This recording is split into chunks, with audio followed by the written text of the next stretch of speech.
Hello dear students, learners and my dear friends. इस tutorial में हमें क्लास 12 पॉलिटिकल साइंस की बुक का जो फोर्थ चैप्टर है, इंडियाज एक्सटर्नल रिलेशंस, तो उस चैप्टर के टेक्स्ट मैटर पे जो बेस्ड नोट्स हैं वो हमें स्टडी करना है यहाँ पे। और अगर आपने टेक्स्ट बुक को ठीक से पढ़ा हुआ है, इस चैप्टर को वहाँ पे जाके टेक्स्ट मैटर को, तो आपको ठीक से समझ में भी आएंगे ये नोट्स, और आपका कॉन्फिडेंस भी बढ़ेगा और आप सारे क्वेश्चन इस पर बेस्ड जो है उनके आंसर दे सकेंगे। इसके अलावा ये नोट्स आपको इस पर इसका एनसीईआरटी के जो भी क्वेश्चन आंसर्स हैं, इसके अलावा और भी जो पीवाईक्यूज हैं एक्सेट्रा आपको हमारी वेबसाइट पर आपको मिल जाएगा। लिंक वीडियो डिस्क्रिप्शन में दिया रहता है। फिर भी कोई प्रॉब्लम होती है तो आप हमसे कांटेक्ट कर सकते हैं, और साथ ही साथ आप चाहें तो अपने डाउट क्लियरिंग सेशंस हमसे बुक कर सकते हैं बहुत ही मिनिमल पेमेंट पे। तो चलिए आगे बढ़ते हैं। और बेसिकली इसका जो टाइटल है वो ये है, इंडियाज़ एक्सटर्नल रिलेशंस, यानी इसमें हम इंडिया की बेसिकली फॉरेन पॉलिसी के बारे में स्टडी करेंगे कि इंडिपेंडेंस मिलने के बाद किस प्रकार से इंडिया ने अपने पड़ोसी देशों के साथ साथ अन्य देशों से किस प्रकार के रिश्ते इस्टेब्लिश किए। और मेन जो हमें स्टडी करना है उसमें अगर अपने नेबरिंग कंट्रीज़ की बात करें तो पाकिस्तान और चाइना के साथ हमारे रिलेशंस को इस चैप्टर में डिस्क्राइब किया गया। इसके अलावा जो दो बड़े ब्लॉक थे, पावर ब्लॉक्स, यानी अमेरिका एंड यूएसएसआर, तो उनके साथ इंडिया की कैसी फॉरेन पॉलिसी रही। इसके अलावा जो हमारे डिफरेंट 1962, 1965, 1971 के जो वॉर्स हैं फॉरेन पॉलिसी में किस तरह से उसका ट्रीटमेंट किया गया। इसके अलावा जो न्यूक्लियर प्रोग्राम है तो न्यूक्लियर पॉलिसी भी, और हमारा जो स्टैंड इंडिया का वो भी आपको स्टडी करना ही करना है। और कोल्ड वार का भी जिक्र थोड़ा सा होगा। पहली बुक्स जो इस पर आपने पढ़ी होगी तो उसमें काफ़ी कुछ आपको ऑलरेडी जानकारी होगी। और बाद में एक ब्लॉक जो है वो डिसॉल्व हो जाता है 1991 में। तो चलिए फिर हम आगे बढ़ते हैं। और सबसे पहला जो जो जो हेडिंग स्ट्रक्चर है आपकी बुक का, वही हमने यहाँ पे फॉलो किया हुआ है। तो ये जो पहली हेडिंग है आपकी बुक में, इंटरनेशनल कॉन्टेक्स्ट, मतलब जब भारत आज़ाद हुआ तो उस वक्त किस तरह की सिचुएशंस, हालात दुनिया में थे। और हमने हर जो मेन टॉपिक है आपका मेन हेडिंग, उसको सब हेडिंग में डिवाइड किया जिससे कि आपको पूरी तरह से चैप्टर समझ में आ सके। तो चूँकि ये रिवीजन नोट्स है, हम ज़्यादा लंबा वीडियो बना नहीं सकते। हम ये मान के चल रहे हैं कि you have already studied the in detail the main chapter text of this chapter, India's external relations। इसलिए हम सीधा पॉइंट्स पे चलेंगे और कंसेप्ट पे हम ज़्यादा ध्यान नहीं देंगे। तो क्या क्या चैलेंजिंग वर्ल्ड था उस वक्त, क्योंकि India became independent in very complex. Bharat जब आज़ाद हुआ तो बड़ी कॉम्प्लेक्स और डिफिकल्ट इंटरनेशनल इन्वायरमेंट था। उसका कारण ये था कि अभी अभी just witness world war second ख़त्म हुआ था और पूरी तरफ स्ट्रगलिंग का भी दौर था, और रिकन्स्ट्रक्शन किस प्रकार से इकोनॉमी को, देश को किया जाए, किस तरह से पुनर्निर्माण का काम किया जाए, तो वो ग्लोबल लेवल पे भी चल रहा था और कंट्रीज अपने लेवल पे भी कर रही थी। और आप जानते हैं कि वर्ल्ड वॉर सेकंड का यहाँ पे जिक्र हो रहा है। वर्ल्ड वॉर फर्स्ट जो है वो 1914 से लेके 1918 तक चला था, सिर्फ 4 साल चला था। लेकिन वर्ल्ड वॉर सेकंड जो था वो 1939 से लेके और 1945 तक चला, यानी ये 6 साल तक चला था। ठीक है, अ न्यू इंटरनेशनल ऑर्गेनाइजेशन। इसके अलावा फिर से पीस एंड सिक्योरिटी को मेंटेन करने के लिए एक नया अंतर्राष्ट्रीय संगठन तैयार किया जा रहा है जो अभी भी काम कर रहा है। आपको ऑलरेडी पता होगा, इसके पहले जो हमने वर्ल्ड वॉर फर्स्ट के बाद जो इस्टेब्लिश किया था वो था लीग ऑफ नेशंस, जो फेल हो चुका था। लेकिन यूएनओ का गठन किया गया, बनाया गया, ऑर्गेनाइज किया गया, इसको इस्टेब्लिश किया गया, लेकिन ये इंस्टीट्यूशन आज भी काम कर रहा है। तो ये भी एक नई चीज़ थी जो उस वक्त हो रही थी। इसके अलावा कलेप्स ऑफ कॉलोनिज्म, यानी एक देश दूसरे देश को गुलाम बनाकर किस प्रकार से उसके रिसोर्सेज पे कब्जा करता है, उस पर कब्जा करता है। तो ये जो पूरी की जो प्रक्रिया है, जैसे India was a colony of the British power, तो वो भी धीरे धीरे खत्म हो रहा था। इंडिया ने फ्रीडम स्ट्रगल करके अपनी फ्रीडम को गेन किया, लेकिन आगे चल के कई अफ्रीकन कंट्रीज एक्सेट्रा हैं, वो धीरे धीरे करके वर्ल्ड वॉर सेकेंड के बाद खासकर वो कॉलोनिज्म, यानी वहाँ की जो कॉलोनियल पावर्स थी वो उसको छोड़ रही थी, आज़ाद कर रही थी। तो ये भी एक इशू था जिसकी वजह से rise to many new independent countries, कई कंट्रीज जो हैं वो आज़ाद हो गई, मतलब many new countries became independent. और India was born in a very difficult situation after world war. Situation बहुत ही स्ट्रगलिंग हो गई थी, जबकि इंडिया की जो आज़ादी है 1947 में मिली थी, है, यानी वर्ल्ड वॉर ख़त्म होने के बाद। ट्विन चैलेंजेस, अब यहाँ पे लगभग 2 चैलेंजेस की बात की जा रही है। वो चैलेंजेस कौन कौन से हैं वो आपको देखना है। हर देश के पास जो भी न्यूली इंडिपेंडेंट कंट्रीज थी, चाहे इंडिया हो, तो उसमें यह था कि भाई जो गवर्नमेंट स्टैब्लिश होगी उसे वेलफेयर यानी पब्लिक कल्याण करना है, उसमें इकोनॉमिक ग्रोथ देखना है। और पॉवर्टी, गरीबी उन्मूलन, ये बहुत बड़ा task of alleviation of poverty, ये आपको ध्यान देना है। तो ये भी एक इशू था, इससे इंडिया भी टैकल कर रहा था, ग्रैपल कर रहा था। इसके अलावा डेमोक्रेसी हमें इस्टेब्लिश करनी है, ये भी एक मेन इशू था, जिससे कि पॉलिटिकल स्टेबिलिटी बढ़ सके और पीपल्स पार्टिसिपेशन बढ़ सके। क्योंकि इतने मतलब संघर्ष के बाद अगर कहीं आज़ादी मिली है तो लोगों को मौका मिलना चाहिए कि सरकार खुद बनाए। ये सारी बुक के टॉपिक पर, टेक्स्ट पर बेस्ड मटेरियल यहाँ पे नोट्स में दिया गया है। यहाँ हम बहुत ज़्यादा तो डीप में नहीं जा सकते। आप टेक्स्ट अगर ऑलरेडी पढ़ चुके तब ये नोट्स आपको ठीक से समझ में आएंगे। इसी में पॉइंट्स को कंटिन्यू करने के लिए हमने एक सब हेडिंग दी है, India's on problem at independence. तो भारत की अपनी प्रॉब्लम्स का भी जिक्र किया गया आपकी बुक में। उसमें ये पहला पॉइंट है कि the legacy of international disputes left by British rule, यानी ब्रिटेन की गवर्नमेंट यहाँ से गई तो छोड़ा तो, लेकिन इस तरह से हालात करके गई, पार्टीशन वगैरह हो गया, तो तमाम डिस्प्यूट्स, मतलब नॉर्मल ट्रांजिशन पावर का नहीं था, नॉर्मल ये फ्रीडम नहीं थी, काफ़ी कुछ इसमें डिस्प्यूट्स बन गए थे। Partition of India created new political and security pressure. अब जैसे पार्टीशन हो गया इंडिया का, तो जिससे नई पॉलिटिकल और सिक्योरिटी प्रेशर्स हो गए, मतलब इंडिया को किस प्रकार से, पाकिस्तान को भी किस प्रकार से अपने आप को डिफेंड करना है। पॉवर्टी एलिवेशन का प्रोग्राम है ना, इंडिया में आज तक चला आ रहा है। And development became urgent domestic task. इसके अलावा किसी भी प्रकार से हमें डेवलपमेंट को बढ़ाना है, तो ये सारे के सारे जो काम है ये प्रायोरिटी इंडिया की बन गई। Basic principles of India's foreign policy. अब हमें यहाँ देखना है कि मोस्टली जो पूरा चैप्टर है फॉरेन पॉलिसी पे बेस्ड है। और फॉरेन पॉलिसी का मतलब ये है कि अगर कोई देश, मतलब कोई भी कंट्री है, अगर वो फ्री है दूसरे देशों से रिलेशन इस्टेब्लिश करने में, तो हम ये कहते हैं कि वो कंट्री एक प्रकार से सॉवरेन है, वो फ्रीली किसी भी दूसरे देश से अपने संबंध बना सकता है, फॉरेन रिलेशंस इस्टेब्लिश कर सकता है, उसकी फॉरेन पॉलिसी पूरी तरह से इंडिपेंडेंट है, तो कंट्री कहीं ना कहीं इंडिपेंडेंट कहलाता है। तो वही फॉरेन पॉलिसी की यहाँ पे बात हो रही है, यानी विदेश नीति की बात हो रही है कि विदेशों से संबंध कैसे हैं। तो देखिए, बेसिक प्रिंसिपल का मतलब होता है कि मूल और मेन जो रूट में जो हमारे प्रिंसिपल्स काम करने हैं, और उसमें यह है कि as a nation born after world war. पहली बात तो यह है कि वर्ल्ड वॉर सेकेंड के बाद इंडिया वाज बॉर्न। तो भारत का ये था कि respect the sovereignty of all nation. जितने भी राष्ट्र हैं पूरी दुनिया में, उनकी हम सॉवरेंटी का, उनकी फ्रीडम का, मतलब एक स्वतंत्र देश होने के नाते दूसरे स्वतंत्र देश का हम सम्मान करेंगे। देखिए, चाइना ने नहीं किया, आगे चल के हम पढ़ेंगे। Achieve security through peace not aggression. इसके अलावा अन्य देशों से, मतलब हमें जो रिलेशन स्टैब्लिश करने हैं अन्य देशों से, अन्य कंट्री से, तो हम पीस के थ्रू करेंगे, अग्रेशन नहीं होगा, हम आक्रमण नहीं करेंगे। These principles are also reflected in the directive principles of state policy. अब यहाँ पे एक टर्म आ गया, directive principles of state policy. ये हमारे संविधान में दिया गया है, इसको मैं दिखा देता हूँ, आपकी बुक में है, ये आपकी बुक का चैप्टर है, और यहाँ पे दिया गया है कि आर्टिकल 51 में इसका जिक्र किया गया है। ओके, तो मेरे ख्याल से धीरे धीरे आपको पॉइंट समझ में आ रहे होंगे। अगला जो हमने हेडिंग दी है, इसमें सब हेडिंग दी है, वो है कि भारत की जो फॉरेन पॉलिसी उसको अफेक्ट करने वाले कौन कौन से रीजंस हैं। जो बुक में दिया गया वही है, factors influencing foreign policy. Foreign policy of any nation is shaped by both domestic and international factor. तो आपको ध्यान रहना चाहिए कि शेप्ड बाय बोथ, मतलब घर में हालात कैसे हैं और दुनिया में हालात कैसे हैं, दोनों से मिलकर फॉरेन पॉलिसी पे असर पड़ता है। जैसे कि कोई फैमिली होती है तो उसके फैमिली के अंदर के क्या हालात हैं, और फैमिली जहाँ रहती है वहाँ आसपास के क्या हालात है, तो उनका असर पड़ता है। उसी प्रकार से जो फॉरेन पॉलिसी है, it is affected by twin factors, यानी domestic as well as international.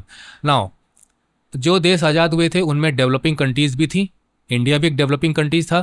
तो क्या प्रॉब्लम्स फेस कर, मतलब क्या पड़ रही थी, क्या प्रॉब्लम फेस करनी पड़ी थी, तो उसमें पॉइंट्स हमने यहाँ बनाए हैं। पहला तो ये है कि लैक ऑफ रिसोर्सेज, यानी संसाधन की कमी थी, और जिसकी वजह से, अब यहाँ पे जो पॉइंट है लैक ऑफ रिसोर्सेज, ये थोड़ा हमने डायरेक्ट पॉइंट बनाया है, पूरे सेंटेंस नहीं लिखा है, जिससे कि मतलब नोट्स का फिर मतलब क्या रह जाएगा। तो lack of resources to strongly push their interest at the global level, यानी ग्लोबल लेवल का मतलब होता है कि इंटरनेशनल लेवल पे। तो अपने देश के जो संसाधनों की और रिसोर्सेज कमी होने के कारण कहीं ना कहीं उन्हें दूसरे देशों पर इंटरनेशनल लेवल पे डिपेंड होना पड़ सकता है। तो वो कंसर्न यहाँ पे दिया गया है कि lack of resources strongly push their interest at the global level, यानी हमें दुनिया की तरफ निहारना पड़ेगा। Usually set modest goal. तो न्यूली इंडिपेंडेंट डेवलपिंग कंट्रीज थी, तो उन्होंने मॉडेस्ट गोल तय करने शुरू किए। मॉडेस्ट गोल का मतलब होता है कि बहुत बड़े बड़े सपने नहीं देखने हैं, छोटे छोटे गोल्स बनाने हैं जो कम रिसोर्सेज में, कम पैसे में हम पूरा कर सके अपने देश के लिए। तो वो modest goals, unlike powerful advance countries. Unlike मतलब होता है की तरह नहीं, तो जैसे पावरफुल एडवांस कंट्रीज थी, जैसे वेस्टर्न पावर्स हैं, अमेरिका है एटसेट्रा, तो भाई इनके पास पैसा है, काफ़ी कुछ है, तो वो बड़े बड़े गोल अपना करके बड़े बड़े डेवलपिंग गोल्स लेके चल सकती थी। तो लेकिन जो न्यूली इंडिपेंडेंट कंट्रीज थी, they set their modest goal because of the lack of resources. और इसके अलावा क्या उनका फोकस था, फोकस मोर ऑन पीस, कि भाई हमें शांति स्टैब्लिश करके चलनी है अपने आसपास की कंट्रीज़ के साथ, और डेवलपमेंट को लेके चलना। मतलब ये दो चीज़ें आपको याद रखनी है कि the focus of newly independent countries after world war, है ना, after the colonialism collapsed was कि peace and development in their neighbourhood. लेकिन इंडिया में तो उल्टा हो गया ना, इंडिया और पाकिस्तान के बीच में तो आज़ादी के बाद से ही शुरू हो गई मारधाड़। इससे फ़र्क पड़ता है, देश काफ़ी पीछे चला था। Their economic and security independence. अब ये भी एक मेन पॉइंट है कि their economic and security independence, यानी पहली बात तो इकोनॉमिक मतलब एक प्रकार से देखा जाए तो यहाँ डिपेंडेंस की बात हो रही है जब हम दूसरों पे डिपेंड करते हैं। कम मतलब कोई चीज़ ऐसी हो जो हम खुद पूरा नहीं कर सकते, हमें दूसरों पे डिपेंड होना पड़ेगा, तो डिपेंडेंस हो गई। तो इकोनॉमिक डिपेंडेंस मतलब ये हो गया कि किस प्रकार से हमें अपने देश के को विकास करने के लिए जो पैसे की ज़रूरत है, जो रिसोर्सेज की ज़रूरत है, हमें कहीं ना कहीं दूसरे देश पर डिपेंड होना पड़ेगा। इसके अलावा हमारा देश सुरक्षित रहे। अभी हमें आज़ाद हुए, पता चला किसी ने फिर हम पे कब्जा कर लिया, तो अपने देश की सिक्योरिटी का जो इशू है, तो इकोनॉमिक एंड सिक्योरिटी डिपेंडेंस की यहाँ बात की गई। मतलब they had to depend on other countries, the economic and security independence on stronger powers. और ऐसा किन पे वो डिपेंड कर सकते हैं? स्ट्रॉन्ग पावर पे डिपेंड कर सकते हैं। तो यही पॉइंट बनाया गया, the economic and security dependence on stronger powers often affect there foreign policy.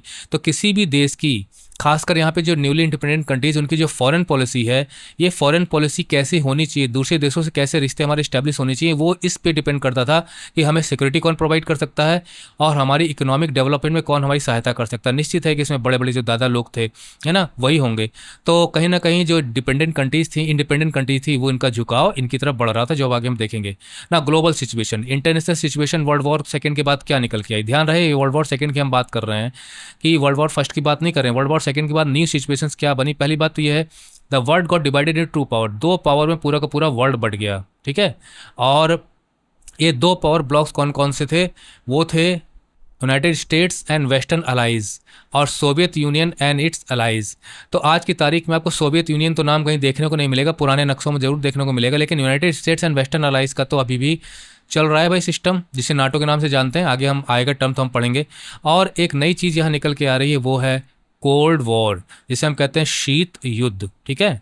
देखिए यहाँ पे हमने आपके लिए थोड़ा सा हेल्प के लिए यहाँ पे कुछ आल्सो नो के तहत कुछ टॉपिक्स यहाँ दिए गए हैं, जो आप स्टडी करके कंसेप्ट्स को अपना क्लियर कर सकते हैं।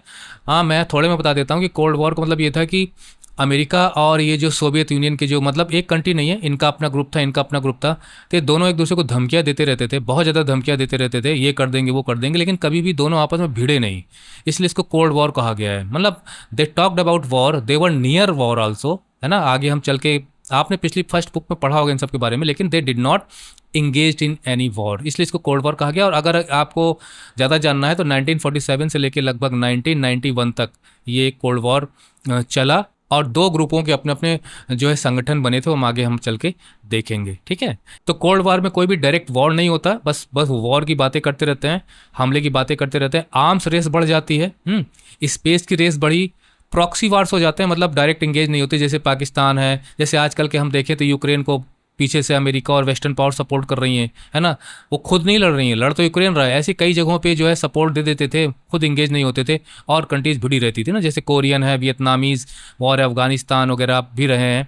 आज की तारीख में हम यूक्रेन का एग्जाम्पल दे सकते हैं। 1991 में चूंकि दूसरा ग्रुप सोवियत वाला खत्म हो जाता है, इसकी वजह से यहाँ पे कोल्ड वॉर का जो ड्यूरेशन है वो इतना बनाया गया है।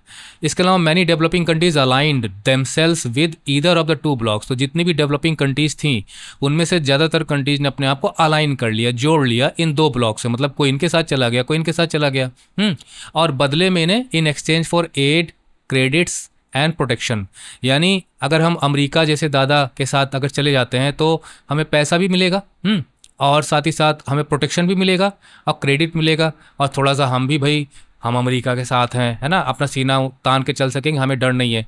और ऐसा ही सोवियत अलाइज के साथ था। मतलब ये एक प्रकार का कम्युनिस्ट ग्रुप था, ये जो है कैपिटलिस्ट कंट्रीज़ का ग्रुप था। अब यहाँ पे एक मेन जो है वो है नॉन अलाइंड मूवमेंट, जिसे नाम भी कहा जाता है। अब ये मेन हेडिंग आगे आपको मिल जाएगी, वहाँ हम स्टडी करेंगे और इसके बारे में।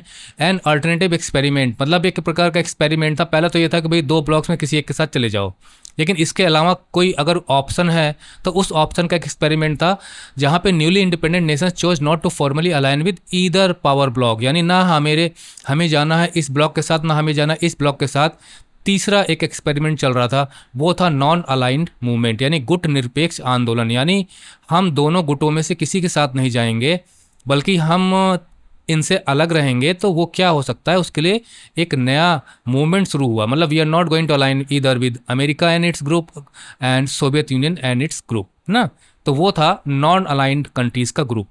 India played a key role in shaping and promoting NAM, तो वो आगे चल के हम पढ़ेंगे इंडिया का क्या रोल था। नाउ लेटर डेवलपमेंट मतलब ये है, ये दरअसल आपका इंटरनेशनल कॉन्टेक्स्ट हम पढ़ रहे थे, बाद में तो हम चल के अलग अलग टॉपिक लेंगे, अलग अलग हेडिंग लेंगे। लेटर डेवलपमेंट मतलब ये है कि बाद में कोल्ड वॉर खत्म भी होता है, अर्ली 1990s में, और जो मैंने आपको डेट बताई थी, तो पूरी की पूरी इंटरनेशनल रिलेशंस की कॉन्टेक्स्ट ही मतलब पूरा का पूरा बदल जाता है। मतलब उस वक्त के हालात ही पूरी तरह बदल जाते हैं, क्योंकि अब सिंगल पावर ब्लॉक रह जाती है, जिसे हम कहते हैं यूनिपोलर वर्ल्ड। यूनिपोलर वर्ल्ड यानी सिर्फ एक पावर वाला देश। अब हालांकि अब यूएसए के साथ साथ अब जो है चाइना एक पावर ब्लॉक के रूप में उभर रहा है, बट फिर भी अभी भी हम कह सकते हैं कि यूनिपोलर वर्ल्ड है। यानी कि सोवियत यूनियन जो ये वाला ब्लॉक था ये तो ख़त्म हो गया, ख़त्म, ये चल रहा है अभी। आगे चल के ये सिचुएशन ये बनती है। But at the time of Indian independence, लेकिन जब भारत जब आज़ाद हुआ था 1940 1950s की हम बात करें, तो कोल्ड वॉर था, शुरू हुआ था, और and world war sharply divided in two camp, लेकिन टू कैम्प्स में डिवाइड था। इसका कहने का मतलब ये है, पॉइंट कहने का मतलब ये है कि हम नॉन अलाइनमेंट के बारे में पढ़ जरूर रहे हैं, लेकिन अब इसका कोई मतलब नहीं है। ये तब मतलब था जब दो पावर ब्लॉक्स थे, लेकिन जब उसमें से अब एक पावर ब्लॉक ख़त्म हो गया, तो इसका मतलब ही नहीं है कि हम इसके साथ जाएं कि इसके साथ जाएं, तो ये यूजलेस हो जाता है, इररिलेवेंट हो जाता है। बट जब ये बना था उस वक्त रेलिवेंस इसका था, इसलिए ये पॉइंट यहाँ पे बताया गया। ये हमने कुछ टॉपिक दिए आप कॉन्सेप्ट क्लियर करने के लिए, इनको आप पढ़ सकते हैं ना। अगला है the policy of non alignment, मतलब गुट निरपेक्षता की नीति, यानी हमें किसी गुट में शामिल नहीं होना है। तो इसका बैकग्राउंड है, India national movement was part of the global struggle against colonialism and imperialism. तो आप जानते हैं कॉलोनिज्म इंपीरियलिज्म, जो किसी दूसरे देश को गुलाम बनाने की जो पूरी प्रक्रिया को ही हम कॉलोनिज्म एंड इंपीरियलिज्म कहते हैं। यहाँ बस इतना समझ लीजिए, ग्लोबल स्ट्रगल था, मतलब एक कंट्री इंडिया ही नहीं था, बाकी और भी कंट्रीज स्ट्रगल कर रही थी इन कंट्री से पार पाने के लिए ना, चाहे वो फ्रांस हो, चाहे वो ब्रिटेन हो, चाहे वो नीदरलैंड हो, यहाँ तक कि अमेरिका भी, रशिया भी, है ना। आप कई कंट्रीज़ का नाम ले सकते हैं जिनकी कहीं ना कहीं कॉलोनीज़ में उन्होंने बनाई हुई थी। Indian leaders had already establish links with Asian African nationalist leaders. तो अफ्रीका की बहुत सी कंट्रीज़ थी, एशिया की बहुत सी कंट्रीज़ थी, है ना, और दक्षिण अमेरिका की भी कंट्रीज़ थी। तो वही चीज़ यहाँ बताई गई कि जो इंडियन लीडर्स थे वो ऑलरेडी कांटेक्ट में थे एशियन कंट्रीज़ के साथ, और अफ्रीका कंट्रीज़ के जो नेशनल लीडर्स थे उनके साथ। अब जैसे इसमें जिक्र आया है, यहाँ पे उदाहरण दिया गया है कि ये कैसे हम मतलब इस पॉइंट को हम थोड़ा सा ठीक से इस्टेब्लिश कर सकते हैं। वो ये है कि नेताजी सुभाष चंद्र बोस का यहाँ पे जिक्र आया है, तो भाई इनको तो हम कर देते हैं। नेताजी सुभाष चंद्र बोस की जो आर्मी थी, इंडियन नेशनल आर्मी, जिसे आईएनए के नाम से जाना जाता है, जिसे आज़ाद हिंद फौज भी कहा जाता था। तो यहाँ बताया गया है कि मतलब जो इंडियन लीडर्स थे वो अन्य देशों के लीडर्स के संपर्क में थे। उसका एग्जांपल है कि नेताजी सुभाष चंद्र बोस की आईएनए ड्यूरिंग वर्ल्ड वॉर इन्होंने काफ़ी कोशिशें की थी, और ये हाईलाइटेड ओवरसीज़ कनेक्शन। ये ओवरसीज़ कनेक्शन को शो करता है कि किस प्रकार से एंटी कॉलोनियल स्ट्रगल में, एंटी कॉलोनियल स्ट्रगल का मतलब वही जो हमारा फ्रीडम स्ट्रगल था, जैसे गांधी जी हैं, नेहरू जी हैं, है ना, उसी प्रकार सुभाष चंद्र बोस भी थे। तो वो लोग भाई देश के अंदर एक स्ट्रगल कर रहे थे, और सुभाष चंद्र बोस ने अन्य देशों से भी संपर्क इस्टेब्लिश किए। जापान से मिले, वो सोवियत रशिया से मिले, वो जाके जर्मनी से भी मिले थे, के नेताओं से भी मिले थे। तो ये सब कुल मिलाकर वो कोशिश एक ही थी कि हमें इंडिया को आज़ाद कराना है। तो वही है, एंटी कॉलोनियल स्ट्रगल को लेकर कई हमारे इंडियन लीडर्स थे वो दूसरे देशों के नेताओं के संपर्क में थे। तो सुभाष चंद्र बोस का यहाँ दिया गया है कि इनकी आईएनए इसका एक एग्जाम्पल है कि how overseas connections were establish. हाँ, आईएनए के बारे में अगर आपसे पूछा जाए और ये पूछा जाए कि हु फाउंडेड ये आईएनए, तो आप इसमें नाम लेंगे मोहन सिंह का। इतना आप ध्यान रखिएगा, क्योंकि आपको जीके जो है वो परफेक्ट रहे, इसके लिए मैं बता रहा हूँ। और 1942 पे इसे उन्होंने मतलब उसका गठन किया था। 1943 में क्या हुआ कि सुभाष चंद्र बोस ने उसे फिर रिवाइव किया था। He was not the founder, है ना। और जापान को उन्होंने काफ़ी सहयोग लिया था, फौज पूरी तैयार की थी जापान की मदद से, और उसके कमांडर इन चीफ थे। तो यहाँ बस इतना ही पर्याप्त है।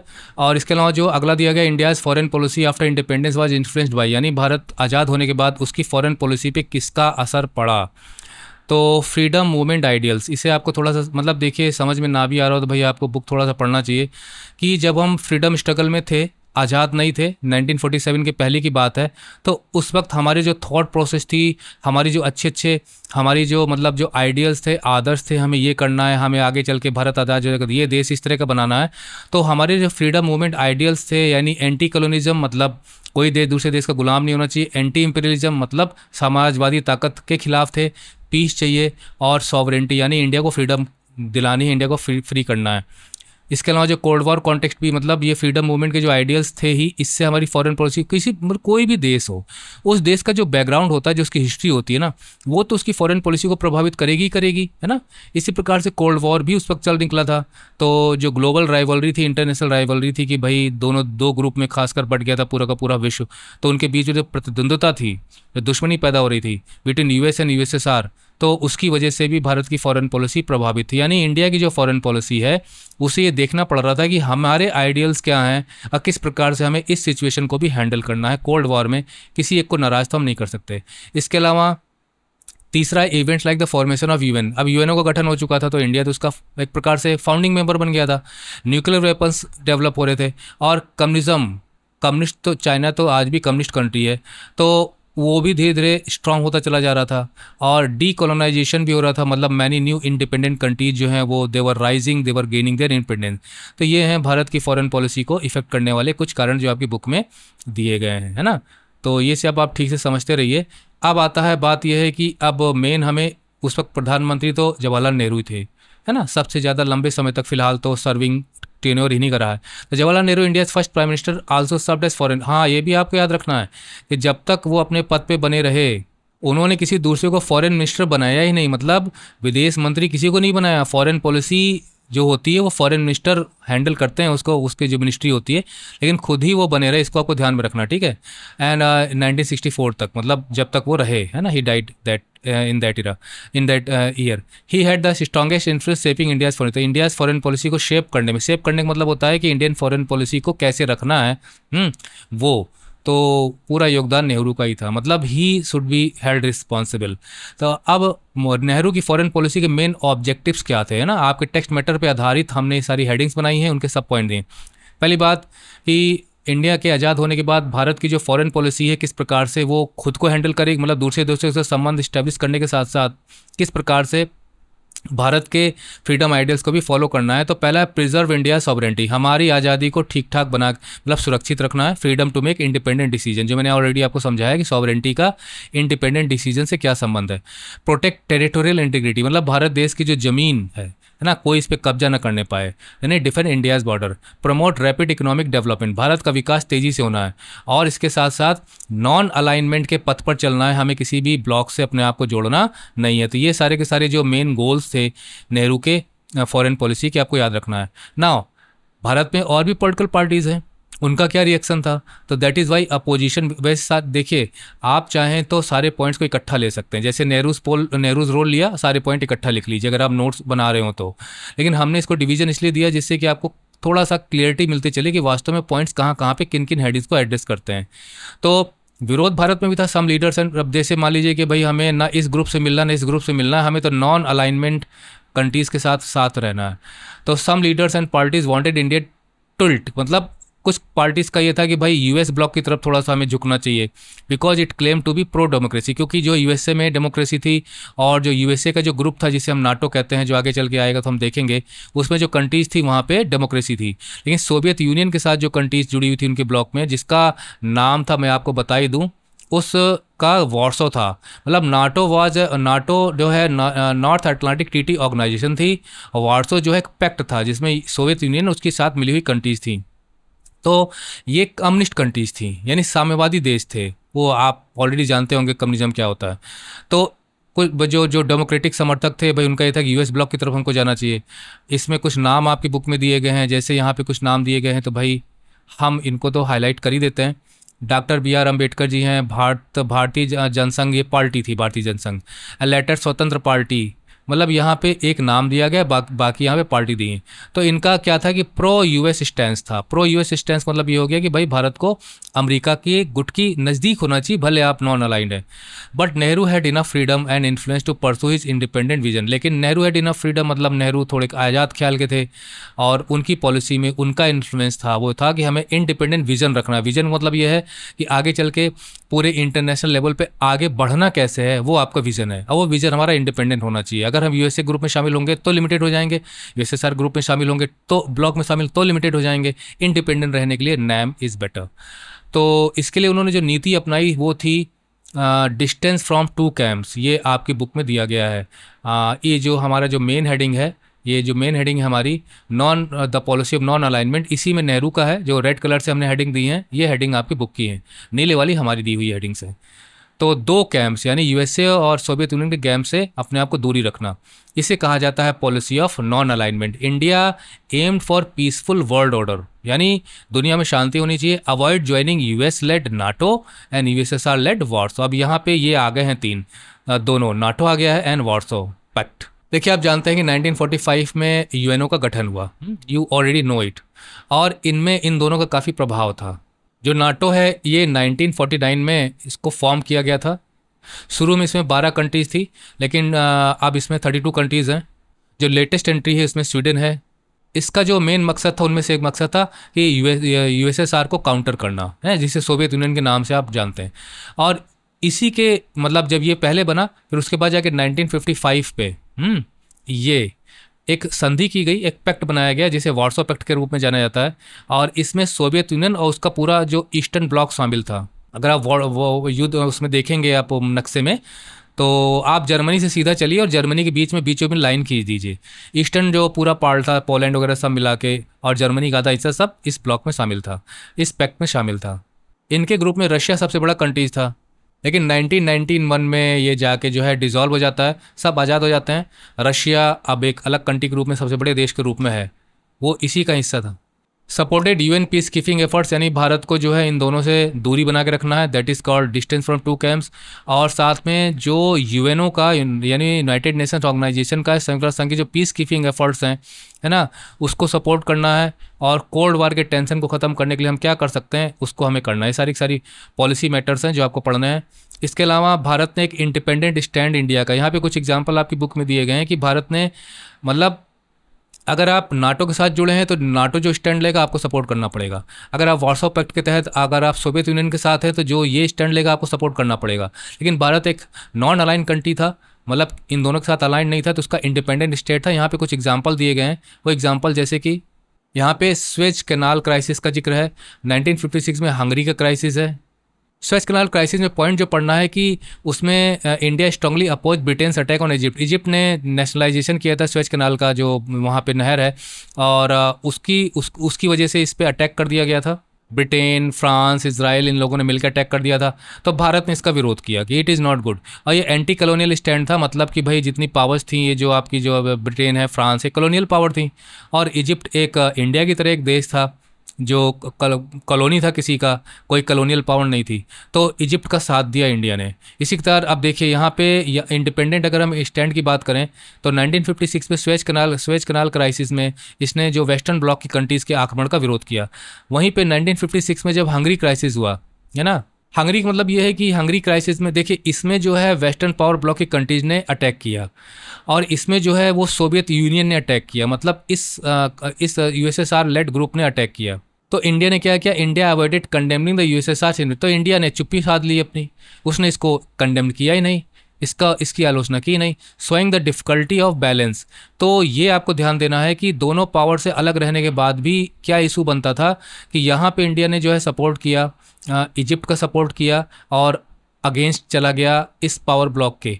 लेकिन जब हंगरी क्राइसिस हुआ, सोवियत यूनियन ने अटैक किया, तो इंडिया ने चुप रहना ही बेहतर समझा, जबकि उसको यहाँ पे भी कंडेम्ड करना चाहिए था, क्योंकि इंडिया वाज अगेंस्ट अग्रेशन, लेकिन चुप रह गया। तो ये चीज़ आपको देखना है कि कितनी डिफ़िकल्ट सिचुएशन थी नॉन अलाइन कंट्रीज़ की, कि दोनों ब्लॉक को, दोनों कैंप को दूरी भी बना के रखना है और बैलेंस भी करना है डिस्पाइट सच डिलेमाज। मतलब होता है कि ये करें कि वो करें, है ना। तो इस भ्रम की स्थिति में India mostly took an independent position. तो हम ये तो नहीं कह सकते कि पूरी तरह से इंडिपेंडेंट ही, बैलेंस करना ही पड़ता था, लेकिन फिर भी mostly India took independent position, manage to get aid of both US and USSR. यानी ज़रूरत पड़ने पे वो दोनों से मदद पा लेता था, नॉन अलाइन होने के बावजूद भी ऐसा नहीं दिखाने की कोशिश करता था कि भाई हम इसके खिलाफ हैं, इसके खिलाफ हैं। तो वो चीज़ यहाँ पे है। Now impact on relations. Impact और रिलेशन का मतलब ये है कि पाकिस्तान भारत का पड़ोसी था, तो वो यूएस लेड मिलिट्री अलायंस का हिस्सा बन गया। यहाँ पे कुछ संगठनों के नाम दिए गए। देखिए ये संगठन, मतलब इसमें मेन भूमिका अमेरिका की है, और नाटो में शामिल पाकिस्तान नहीं हुआ था, लेकिन वो प्रो नाटो ग्रुप का सपोर्टर था। The US grew uneasy. इसके अलावा जो है इंडिया जब यूएसए के नाटो के ग्रुप में शामिल, मतलब उसकी जो पॉलिसी थी इंडिया की, वो प्रो यूएसए नहीं थी, जिसकी वजह से आज भी सिचुएशन बनी हुई है ना। जैसे मान लीजिए ट्रंप ने जो है 50% टैरिफ लगाए हैं, अब आगे क्या होगा मुझे तो नहीं मालूम, फिलहाल तो यही सिचुएशन है। वो अगेंस्ट इंडिया बहुत ज़्यादा चिढ़ा हुआ है, बहुत ज़्यादा। तो वो अमेरिका का राष्ट्रपति है, उस वक्त भी ये सिचुएशन थी कि इंडिया जो है अमेरिका को उस तरह से सपोर्ट क्यों नहीं करता जिससे पाकिस्तान सपोर्ट करता है, क्यों यूएसएसआर के साथ भी चला जाता है। तो यूएस ग्रू अनईजी, मतलब उसे इससे समस्या पैदा हो रही थी, वो इससे प्रॉब्लमेटिक रिलेशंस बन जाते थे इंडिया और यूएसए के बीच में because of its growing closeness with the Soviet union. तो ये बात सही है, आज भी कहा जाता है कि रशिया हमारा जो है एक भरोसेमंद मित्र है, अमेरिका पे हम भरोसा नहीं कर सकते। तो इंडिया की क्लोजनेस सोवियत यूनियन की कुछ ज़्यादा करीब थी, जिसकी वजह से ये पॉइंट आपका बनता है। इंडियाज इकोनॉमिक डेवलपमेंट स्ट्रेटेजी, अब हमारी भाई हम भारत का विकास करना है तो हमारी स्ट्रेटेजी क्या है, तो भारत ने प्लान्ड इकोनॉमी अपनाई थी जो कि सोवियत यूनियन में चल रही थी। सोवियत यूनियन में कम्युनिस्ट गवर्नमेंट थी और वहाँ पे प्लान्स बनाकर पूरा डेवलपमेंट किया जाता था, है ना, 5 year plans, 12 year plans etcetera और एनुअल प्लान्स। तो वहाँ से प्लानिंग इकोनॉमी लेके आए थे नेहरू जब वहाँ गए थे। तो प्लान्ड इकोनॉमी के जरिए हमें डेवलपमेंट करना है। हमारे यहाँ 5 ईयर प्लान्स होते थे जो अभी मोदी गवर्नमेंट ने ख़त्म किया है। इम्पोर्ट सब्स्टिट्यूशन, यानी कि कोई मतलब इंडिया है और इंडिया में कोई माल बाहर से आ रहा है तो बेहतर हो कि उसकी जगह कोई हमारा कोई अल्टरनेटिव इंडिया में हो तो हम उसी को यूज़ कर लें, जैसे कि बाहर से सामान ना आए। इससे हमारी इकोनॉमी खुद की मजबूत होगी, नहीं दूसरे वाले काबिज कर कब्जा कर लेंगे। तो इंपोर्ट सब्स्टिट्यूशन पे ध्यान दिया, फोकस ऑन सेल्फ रिलायंस और आत्मनिर्भर बनना है। ज़्यादा से ज़्यादा चीज़ें हमें अपने देश में बनानी है। Also limited it's global economic engagement, जिसकी वजह से हमारा ग्लोबल इकोनॉमिक एंगेजमेंट नहीं हो पा रहा था। कहने का मतलब यहाँ पे आप कह सकते हो ग्लोबल इकोनॉमिक एंगेजमेंट नहीं हो रहा था, है ना, क्योंकि मतलब हमारे जब इम्पोर्ट्स मतलब हमारे यहाँ दूसरे देश का सामान ज़्यादा आएगा ही नहीं तो हमारा इंटरेक्शन कम होगा, वो यहाँ पे बात की गई है। ठीक है, इसको भी मैं बता दूं कि 1991 में इंडिया ने मनमोहन सिंह जब वो वित्त मंत्री बने थे, फाइनेंस मिनिस्टर बने थे, कांग्रेस की गवर्नमेंट थी, नरसिम्हा राव की शायद गवर्नमेंट थी, तो उस वक्त भारत की इकोनॉमी ने खुलना शुरू किया था और बाहर का सामान हमारे अंदर आना शुरू हुआ था। अब आती है तीसरा जो पॉइंट है आपके इस मेन हेडिंग में, नॉन अलाइनमेंट वाली में पॉलिसी में, अफ्रो एशियन यूनिटी, यानी अफ्रीका की कंट्रीज़ और एशिया की कंट्रीज़ में यूनिटी देखने को मिली। तो सबसे पहले तो इसमें पॉइंट है कि India's role in Asian Africa. तो Nehru saw India is leading power in Asia due to its size location potential. भाई इंडिया में अगर हम देखें तो एक बहुत बड़ा कंट्री है एशिया में, तो वो दिया गया यहाँ पे पॉइंट कि हम एक लीडिंग पावर बन सकते हैं बिकॉज ऑफ आवर साइज और लोकेशन। हमारी लोकेशन भी बड़ी स्ट्रेटेजिक है ना, और हमारे अंदर सामर्थ्य भी है। एडवोकेटेड एशियन यूनिटी, तो नेहरू जो है, नेहरू की गवर्नमेंट है फॉरेन पॉलिसी में वो एशियन यूनिटी की बात करती थी 1940s एंड 50s के दौर में, है ना। ये भी 1940s मतलब 40 से 49 तक, 50 तक, और 50 से लेके आगे तक का 1950s हो जाएगा। तो ये आपकी बुक में दिया गया है। अब देखिए उसके लिए क्या कोशिशें की गई। जो कोशिश की गई उसे हम इनिशिएटिव कहते हैं। 1947 में convene the Asian relations conference. अब ये जो है एशियन रिलेशंस कॉन्फ्रेंस आपकी बुक में दिया गया है, दिल्ली में हुई थी। और बिफोर इंडिपेंडेंस, तब भारत आज़ाद नहीं हुआ था, तब ये कॉन्फ्रेंस बुलाई गई थी। देखिए अब आप कैसे नाम का गठन होता है। तो ये 1947 की बात है। 1949 में जब इंडिया इंडिपेंडेंस उसको मिल गई थी, हॉस्टेड मतलब खुद अपने यहाँ पे conference supporting Indonesian independence from Dutch rule. अब यहाँ पे डिटेल में जाएंगे तो प्रॉब्लम बन जाएगी, वीडियो लंबा हो जाएगा। देखिए इंडोनेशिया पे डच कंट्रोल था, जैसे हमारे यहाँ पे इंग्लिश कंट्रोल था, ब्रिटिश पावर का कंट्रोल था। तो इंडोनेशिया संघर्ष कर रहा था, उस संघर्ष में इंडिया ने सपोर्ट किया इंडोनेशिया का। यहाँ पे देखने वाली बात यह है कि 1947 में ये हमें आज़ादी मिली है अगस्त में, लेकिन मार्च में बुलाया गया था। और 1949 में बाद में जो है वो जो इंडोनेशिया तो उसे इंडिपेंडेंस मिल भी जाती है, फॉर्मल इंडिपेंडेंस उसे मिल जाती है, डच रूल से मुक्ति मिलती है। अब पोस्ट कॉलोनिज्म जब इंडिया ने किसी तरह से मतलब क्या किया, उसने अफ्रीका के देशों के साथ यूनिटी इस्टेब्लिश करने के लिए, क्योंकि अफ्रीका की कंट्रीज़ काफ़ी कुछ ज़्यादा थी, वो कॉलोनियल कंट्रीज़ थी जो आज़ाद होती हैं। तो कॉलोनियलिज्म का विरोध किया, रेसिज्म का विरोध किया। आपको मालूम है कि अपार्थाइड वाली जो पॉलिसी वो साउथ अफ्रीका ने अपनाई हुई थी। इन सब का विरोध इंडिया करता था। तो ये सारे की सारी जो चीज़ें थी वो इंडिया को अफ्रीकन कंट्रीज से जोड़ती थी। और इंडिया का मतलब ये है कि एशियन कंट्री होने के नाते एशो अफ्रीकन यूनिटी की यहाँ पे बात की गई है। और फिर उसके बाद आता है आपका 1955, ये बहुत इंपॉर्टेंट है, बांडुंग कॉन्फ्रेंस 1955, है ना, इंडोनेशिया में हुआ था। और इसमें brought together Asian African newly independent nation. तो यहाँ पे एशियन कंट्रीज़ भी शामिल हुई थी और अफ्रीका की कंट्रीज़ भी शामिल हुई थी जो न्यूली इंडिपेंडेंट थी, है ना। और ये इंपॉर्टेंट है। India played a leading role, इसमें इंडिया ने बहुत बड़ी भूमिका निभाई थी। It was the high point of Afro Asian solidity, यानी ये जो कॉन्फ्रेंस था, इस कॉन्फ्रेंस में जो कंट्रीज शामिल हुई थी, इसने वर्ल्ड को एक संदेश दिया कि अफ्रीका की कंट्रीज़ और एशिया की कंट्रीज़ में आपस में एक यूनिटी है ना। सॉलिडरिटी का मतलब होता है कंधे से कंधा मिलाकर एकता शो करना। This led the foundation for non alignment movement, और यहीं बांडुंग कॉन्फ्रेंस में ही ये नॉन अलाइनमेंट मूवमेंट के इशू को डिस्कस किया गया और यहीं से इसकी फाउंडेशन की नींव पड़ी। मतलब यहाँ पे इसको it was not founded in 1950, non alignment movement मतलब non aligned movement was not founded in 1955 formally, बल्कि इस कॉन्फ्रेंस में यूनिटी की वजह से आगे चल के ये आपका अगला पॉइंट बनता है नॉन अलाइनमेंट मूवमेंट। तो फर्स्ट जो इसकी समिट हुई थी, आपको याद रखना है कि जो फर्स्ट समिट हुई थी इसकी नाम समिट, वो बेलग्रेड में हुई थी और ये यूगोस्लाविया में है सितंबर 1961 में, है ना। इसके जो फाउंडर्स थे इसमें आप नेहरू जो इंडिया से थे, नासिर जो इजिप्ट से थे, टीटो जो यूगोस्लाविया से थे, सुखार्नो जो इंडोनेशिया से थे और एनक्रुमा जो घाना से थे, है ना। कुछ एक्स्ट्रा जानकारी मैं इसमें दे देता हूँ। इसमें जो है 29 एशियन अफ्रीकन नेशन शामिल थे और मोस्टली न्यूली इंडिपेंडेंट थे ना। तो आपस में एकता स्टेप शो करने के लिए उन्होंने इस कॉन्फ्रेंस में पार्टिसिपेट किया था और हमें किसी ब्लॉक में शामिल नहीं है, इसके लिए नैम की बाद में फर्स्ट समिट यहाँ पे हुई थी। ये आपके बुक में इमेज दी गई है, ये इमेज आपकी बुक में दी गई है ना। इसमें नेहरू जी को आप देख सकते हैं, ये जो हैं घाना से हैं। चलिए आगे यहाँ पे दिया भी गया है, यहाँ पे आप इसको पढ़ लीजिएगा। ये जो है यहाँ पे ये 1960 की इमेज है और इसमें 5 लोग हैं जो कि core leadership of the non alignment movement को लीड करने में इन लोगों का याद है 1 2 3 4 5, है ना। ये अगर आपको ज़्यादा याद ना रहे तो आप कम से कम नेहरू का और अब्दुल नासिर का और टीटो को जरूर याद रखिएगा। यहाँ पे यूगोस्लाविया है तो थोड़ा सा मैं यहाँ पे आपको बताऊँ, यूगोस्लाविया आज की तारीख में आपको मैप में नहीं मिलेगा।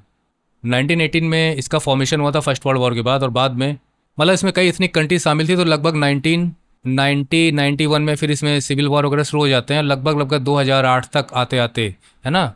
ये यूगोस्लाविया टूट जाता है। यहाँ पे 7 इंडिपेंडेंट कंट्रीज आज आपको नजर आएंगी, वो जो सर्बिया, हर्जेगोविना, बोस्निया, स्लोवाकिया, ये सब, है ना। आपने बाल्कन कंट्रीज़ में पढ़ा होगा क्लास 10th में, तो वो है। तो ये क्लियर हो गया नॉन अलाइनमेंट। इसके अलावा NAM became the collective voice of newly independent nations, यानी जितने भी न्यू मतलब नैम जो है mostly it represented the newly independent nations की कलेक्टिव वॉइस। सब हम मतलब सारे इंडिपेंडेंट नेशंस की आवाज़ बनकर ये नैम उभर के आया, जो यूएस ब्लॉक में शामिल नहीं थे एंड यूएसएसआर कैंप में शामिल नहीं थे, हुआ आउटसाइड यूएस एंड यूएसएसआर। ये कुछ मैंने यहाँ पे कंसेप्ट क्लियर करने के लिए आपको दिया है, आप पढ़ लीजिएगा। अब आते हैं तीसरा है peace and conflict with China. तो अब अपने पड़ोसी देशों के बारे में आएंगे, चाइना से। इसकी जो पहली सब हेडिंग हमने ली है वो है अर्ली फ्रेंडली रिलेशंस, यानी कि शुरू में इंडिया का चाइना के साथ इतना टकराव नहीं था, लेकिन आपको जो आप इंटरनेशनल रिलेशंस पढ़ रहे हैं तो आपको खुद भी अपने ओपिनियंस बनाने पड़ेंगे, क्या गलत, कहाँ सही, कौन जिम्मेदार, कैसे क्या, है ना। ये आपको सोचना पड़ेगा बिकॉज पॉलिटिकल साइंस आप लेके चल रहे हैं। तो सबसे पहले इसमें आगे आफ्टर द चाइनीज़ रेवोल्यूशन 1949, यहाँ पे जो है चाइनीज़ रेवोल्यूशन 1949 का जिक्र किया गया। मैं थोड़ा सा बता दूंगा इसके बारे में आपको। India was among the first countries to recognise communist China. देखिए चाइना में कम्युनिज्म की स्टैब्लिशमेंट हुई थी 1949 में। यहाँ पे आपको एक नेता का नाम याद रखना है, इनका वर्ल्ड फेमस, है ना, माओ त्संग या माओ जेडंग जिन्हें कहा जाता है। 1949 में एक रेवोल्यूशन मतलब कि वहाँ पे पब्लिक सपोर्ट से उन्होंने उस समय, देखिए थोड़ा सा मैं समझा ही दूँ आपको। देखिए इसमें 2 रेवोल्यूशन, लगभग एक 1911 से लेके 1912 तक का जो संघर्ष चला था, तो उस वक्त वहाँ पे जो किंगडम रूल करता था, यानी किंग डायनेस्टी। कौन सी डायनेस्टी? King dynasty. ये मैं जो स्टूडेंट्स जो है कंसेप्ट क्लियर करना चाहते हैं उनके लिए, तो उसको उखाड़ फेंका था और उस वक्त जो इस्टेब्लिश किया गया था चाइना में, है ना, वो मतलब किंगडम को हटाया गया था। वहाँ पे जो इस्टेब्लिश किया था द रिपब्लिक ऑफ चाइना, मतलब रिपब्लिक ऑफ चाइना आप कह सकते हो, 1912 में। लेकिन फिर उसके बाद माओ जेडोंग वगैरह आते हैं तो वो कम्युनिज्म लाने की कोशिश करते हैं और फिर वहाँ पे एक रेवोल्यूशन हमें देखने को मिलता है पब्लिक सपोर्ट से। उसकी मदद से वो 1911-12 में जो गवर्नमेंट इस्टेब्लिश हुई थी उस वक्त उसको उखाड़ फेंकते हैं और 1949 में वो पीपल्स रिपब्लिक ऑफ चाइना की इस्टेब्लिशमेंट करते हैं, जो आज भी चला आ रहा है। ये 1949 में उन्होंने किया था। इसी को जो है वो नाम दे दिया गया चाइनीज़ रेवोल्यूशन का।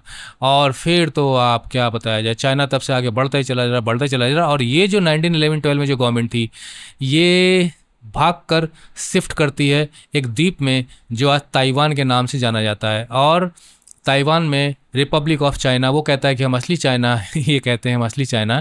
तो आपको याद रहे कि शुरू में ये सिचुएशन थी, 1947 तक ये था और 1947 में जब इंडिया का आज़ाद होने के 2 साल बाद यहाँ पे इसका इस्टेब्लिशमेंट होता है पीपल्स रिपब्लिक ऑफ चाइना का। तो उसका सपोर्ट दिया गया है कि इंडिया ने चाइना का सपोर्ट किया था, इस गवर्नमेंट का सपोर्ट किया था, माओ त्संग का सपोर्ट किया था। आप सोच लीजिए आप। Nehru supported China's emergence from western domination, और उसके अलावा भाई वहाँ पे वेस्टर्न इंटरफेरेंस वगैरह होता था, तो वेस्टर्न डोमिनेशन के खिलाफ चाइना के स्ट्रगल को नेहरू ने सपोर्ट किया था, नेहरू गवर्नमेंट सपोर्ट किया था, he was foreign minister himself, और हेल्प्स इट्स इंटरनेशनल एक्सेप्टेंस की भाई जो नई गवर्नमेंट बनी है, मतलब अब नई गवर्नमेंट को काफ़ी लोगों ने नहीं दिया वो क्या नाम कहते हैं रिकग्निशन वगैरह काफ़ी समय तक, तो ये सारी चीज़ें थी, पर इंडिया ने रिकग्नाइज कर लिया था कि this is the real government, this is the real China. अब आप अंदाज़ा लगाइए कि इंडिया ने चाइना कितना सपोर्ट किया। अब देखिए यहाँ पर लीडर्स लाइक सरदार पटेल, यहाँ पे सरदार पटेल को भी हाईलाइट करना चाहिए, बिकॉज आयरन मैन वास्तव में तो थे ही वो। Was cautious about possible future aggression, उन्होंने was cautious about future aggression, मतलब आगे चल के चाइना का जो रूल यहाँ रूप देखने को मिल रहा है, जो रेवोल्यूशन हमें देखने को मिला, माओ त्से का जो जो आइडियोलॉजी हमें देखने को मिली, वहाँ पे जो कम्युनिस्ट गवर्नमेंट इस्टेब्लिश हुई है, तो उन्होंने कहा कि भाई फ्यूचर में अग्रेशन हो सकता है, चाइना हम पे आक्रमण कर सकता है, but Nehru felt such a threat was exceedingly unlikely. Nehru का मानना था कि ज़्यादा बढ़ा चला के बोल रहे हो, ऐसा नहीं होगा। For long India relied on paramilitary forces, अब अंदाज़ा लगाइए कि चाइना और इंडिया का जो बॉर्डर है वहाँ पे मेन आर्मी न रखकर नेहरू ने पैरामिलिट्री फोर्सेस को रखा था, ठीक है, चाइनीज़ बॉर्डर को गार्ड करने के लिए, इतना चाइना पे विश्वास करते थे। और 1954 में, ये भी आपको ज़्यादा जानना ज़रूरी है कि 1954 में भारत चाइना के बीच में एक एग्रीमेंट हुआ था जो पंचशील एग्रीमेंट के नाम से जाना जाता है। तो इसको नेहरू ने, मतलब किस किस ने इसको साइन किया था, नेहरू थे उसमें और झो एनलाई थे। ये 29 अप्रैल 1954 को पंचशील एग्रीमेंट को साइन किया गया था, और ये डेट 1954 की है। हमने जो पढ़ा था यहाँ 1955 में एक हुआ था ना ये, तो बांडंग कॉन्फ्रेंस में सोच लीजिए चाइना भी हमारे साथ था, और चाइना इस सब की बातें उस वहाँ पे भी हुई थी। तो इसमें आप पढ़ लीजिए क्या क्या पॉइंट थे भाई, कि इन्हें 5 प्रिंसिपल्स कहा जाता है, पंचशील सिद्धांत कहा जाता है। These were the principles of को एग्जिस्टेंस, यानी हमें एक दूसरे का रिस्पेक्ट करनी है, नॉन अग्रेशन, आक्रमण पे हमें एक दूसरे पे नहीं करना है कभी, नॉन इंटरफेरेंस, हम एक दूसरे की पॉलिसी में इंटरफेयर नहीं करेंगे, समानता का व्यवहार करेंगे, और शांति बनाए रखेंगे अपने आपस में। इतने सारे 5 एग्रीमेंट किए गए थे, और नेहरू जी बहुत ही प्राउडी फील करते थे पंचशील एग्रीमेंट को लेकर, कहते थे it was a symbol of strong friendship, है ना। और स्ट्रॉन्ग फ्रेंडशिप, पंचशील एग्रीमेंट के आधार पे भारत और चाइना की स्ट्रॉन्ग फ्रेंडशिप को ग्लोबल लेवल पे प्रसारित किया गया, और साथ में दोनों देश के लीडर्स विजिट करते थे एक दूसरे की कंट्री को ना, visited each others countries and were warmly welcomed, यानी इंडिया के लोगों का चाइना में बड़ा वेलकम होता था, और चाइना का इंडिया में बड़ा वेलकम होता था। लेकिन चाइना अंदर अंदर भारत को क्या समझता था वो 1962 में पता चल गया। तो ये आपकी बुक में टॉपिक दिया गया है, आपको पता होना चाहिए, चाइनीज़ इन्वेजन 1962, तो 1962 में वॉर हुआ था। तो इसमें तिब्बत इशू को थोड़ा सा हम पढ़ेंगे, आगे चल के तिब्बत को हमने बाद में भी लिया है। चाइना अनेक्स्ड तिब्बत 1950 में, चाइना ने तिब्बत को अपने में मिला लिया, removing the buffer between India and China. आप देखिए इंडिया था, ऊपर तिब्बत था, फिर चाइना शुरू होता था। तो अब इंडिया और चाइना के बीच में डायरेक्ट लड़ाई होगी, तो ये बफर का मतलब होता है कि दो देशों के बीच में जो गैप बन रहा है, ये बफर है यहाँ पे, ठीक है। तो अब डायरेक्ट कॉन्फ्लिक्ट नहीं होगा, लेकिन जब तिब्बत को उन्होंने मिला लिया तो चाइना का बॉर्डर तो यहाँ पहुँच गया, तो जो गैप था दोनों के बीच में खत्म हो गया, तो बफर जो है बिटवीन इंडिया एंड चाइना, है ना, वो खत्म हो गया। India did not initially oppose, शुरू में इंडिया ने अपोज नहीं किया, but grew uneasy over suppression of Tibetan culture. देखिए तिब्बत को अनेक्स किया, उसके बावजूद भी इंडियन गवर्नमेंट ने, नेहरूवियन गवर्नमेंट ने कोई दिलचस्पी नहीं दिखाई, विरोध नहीं किया।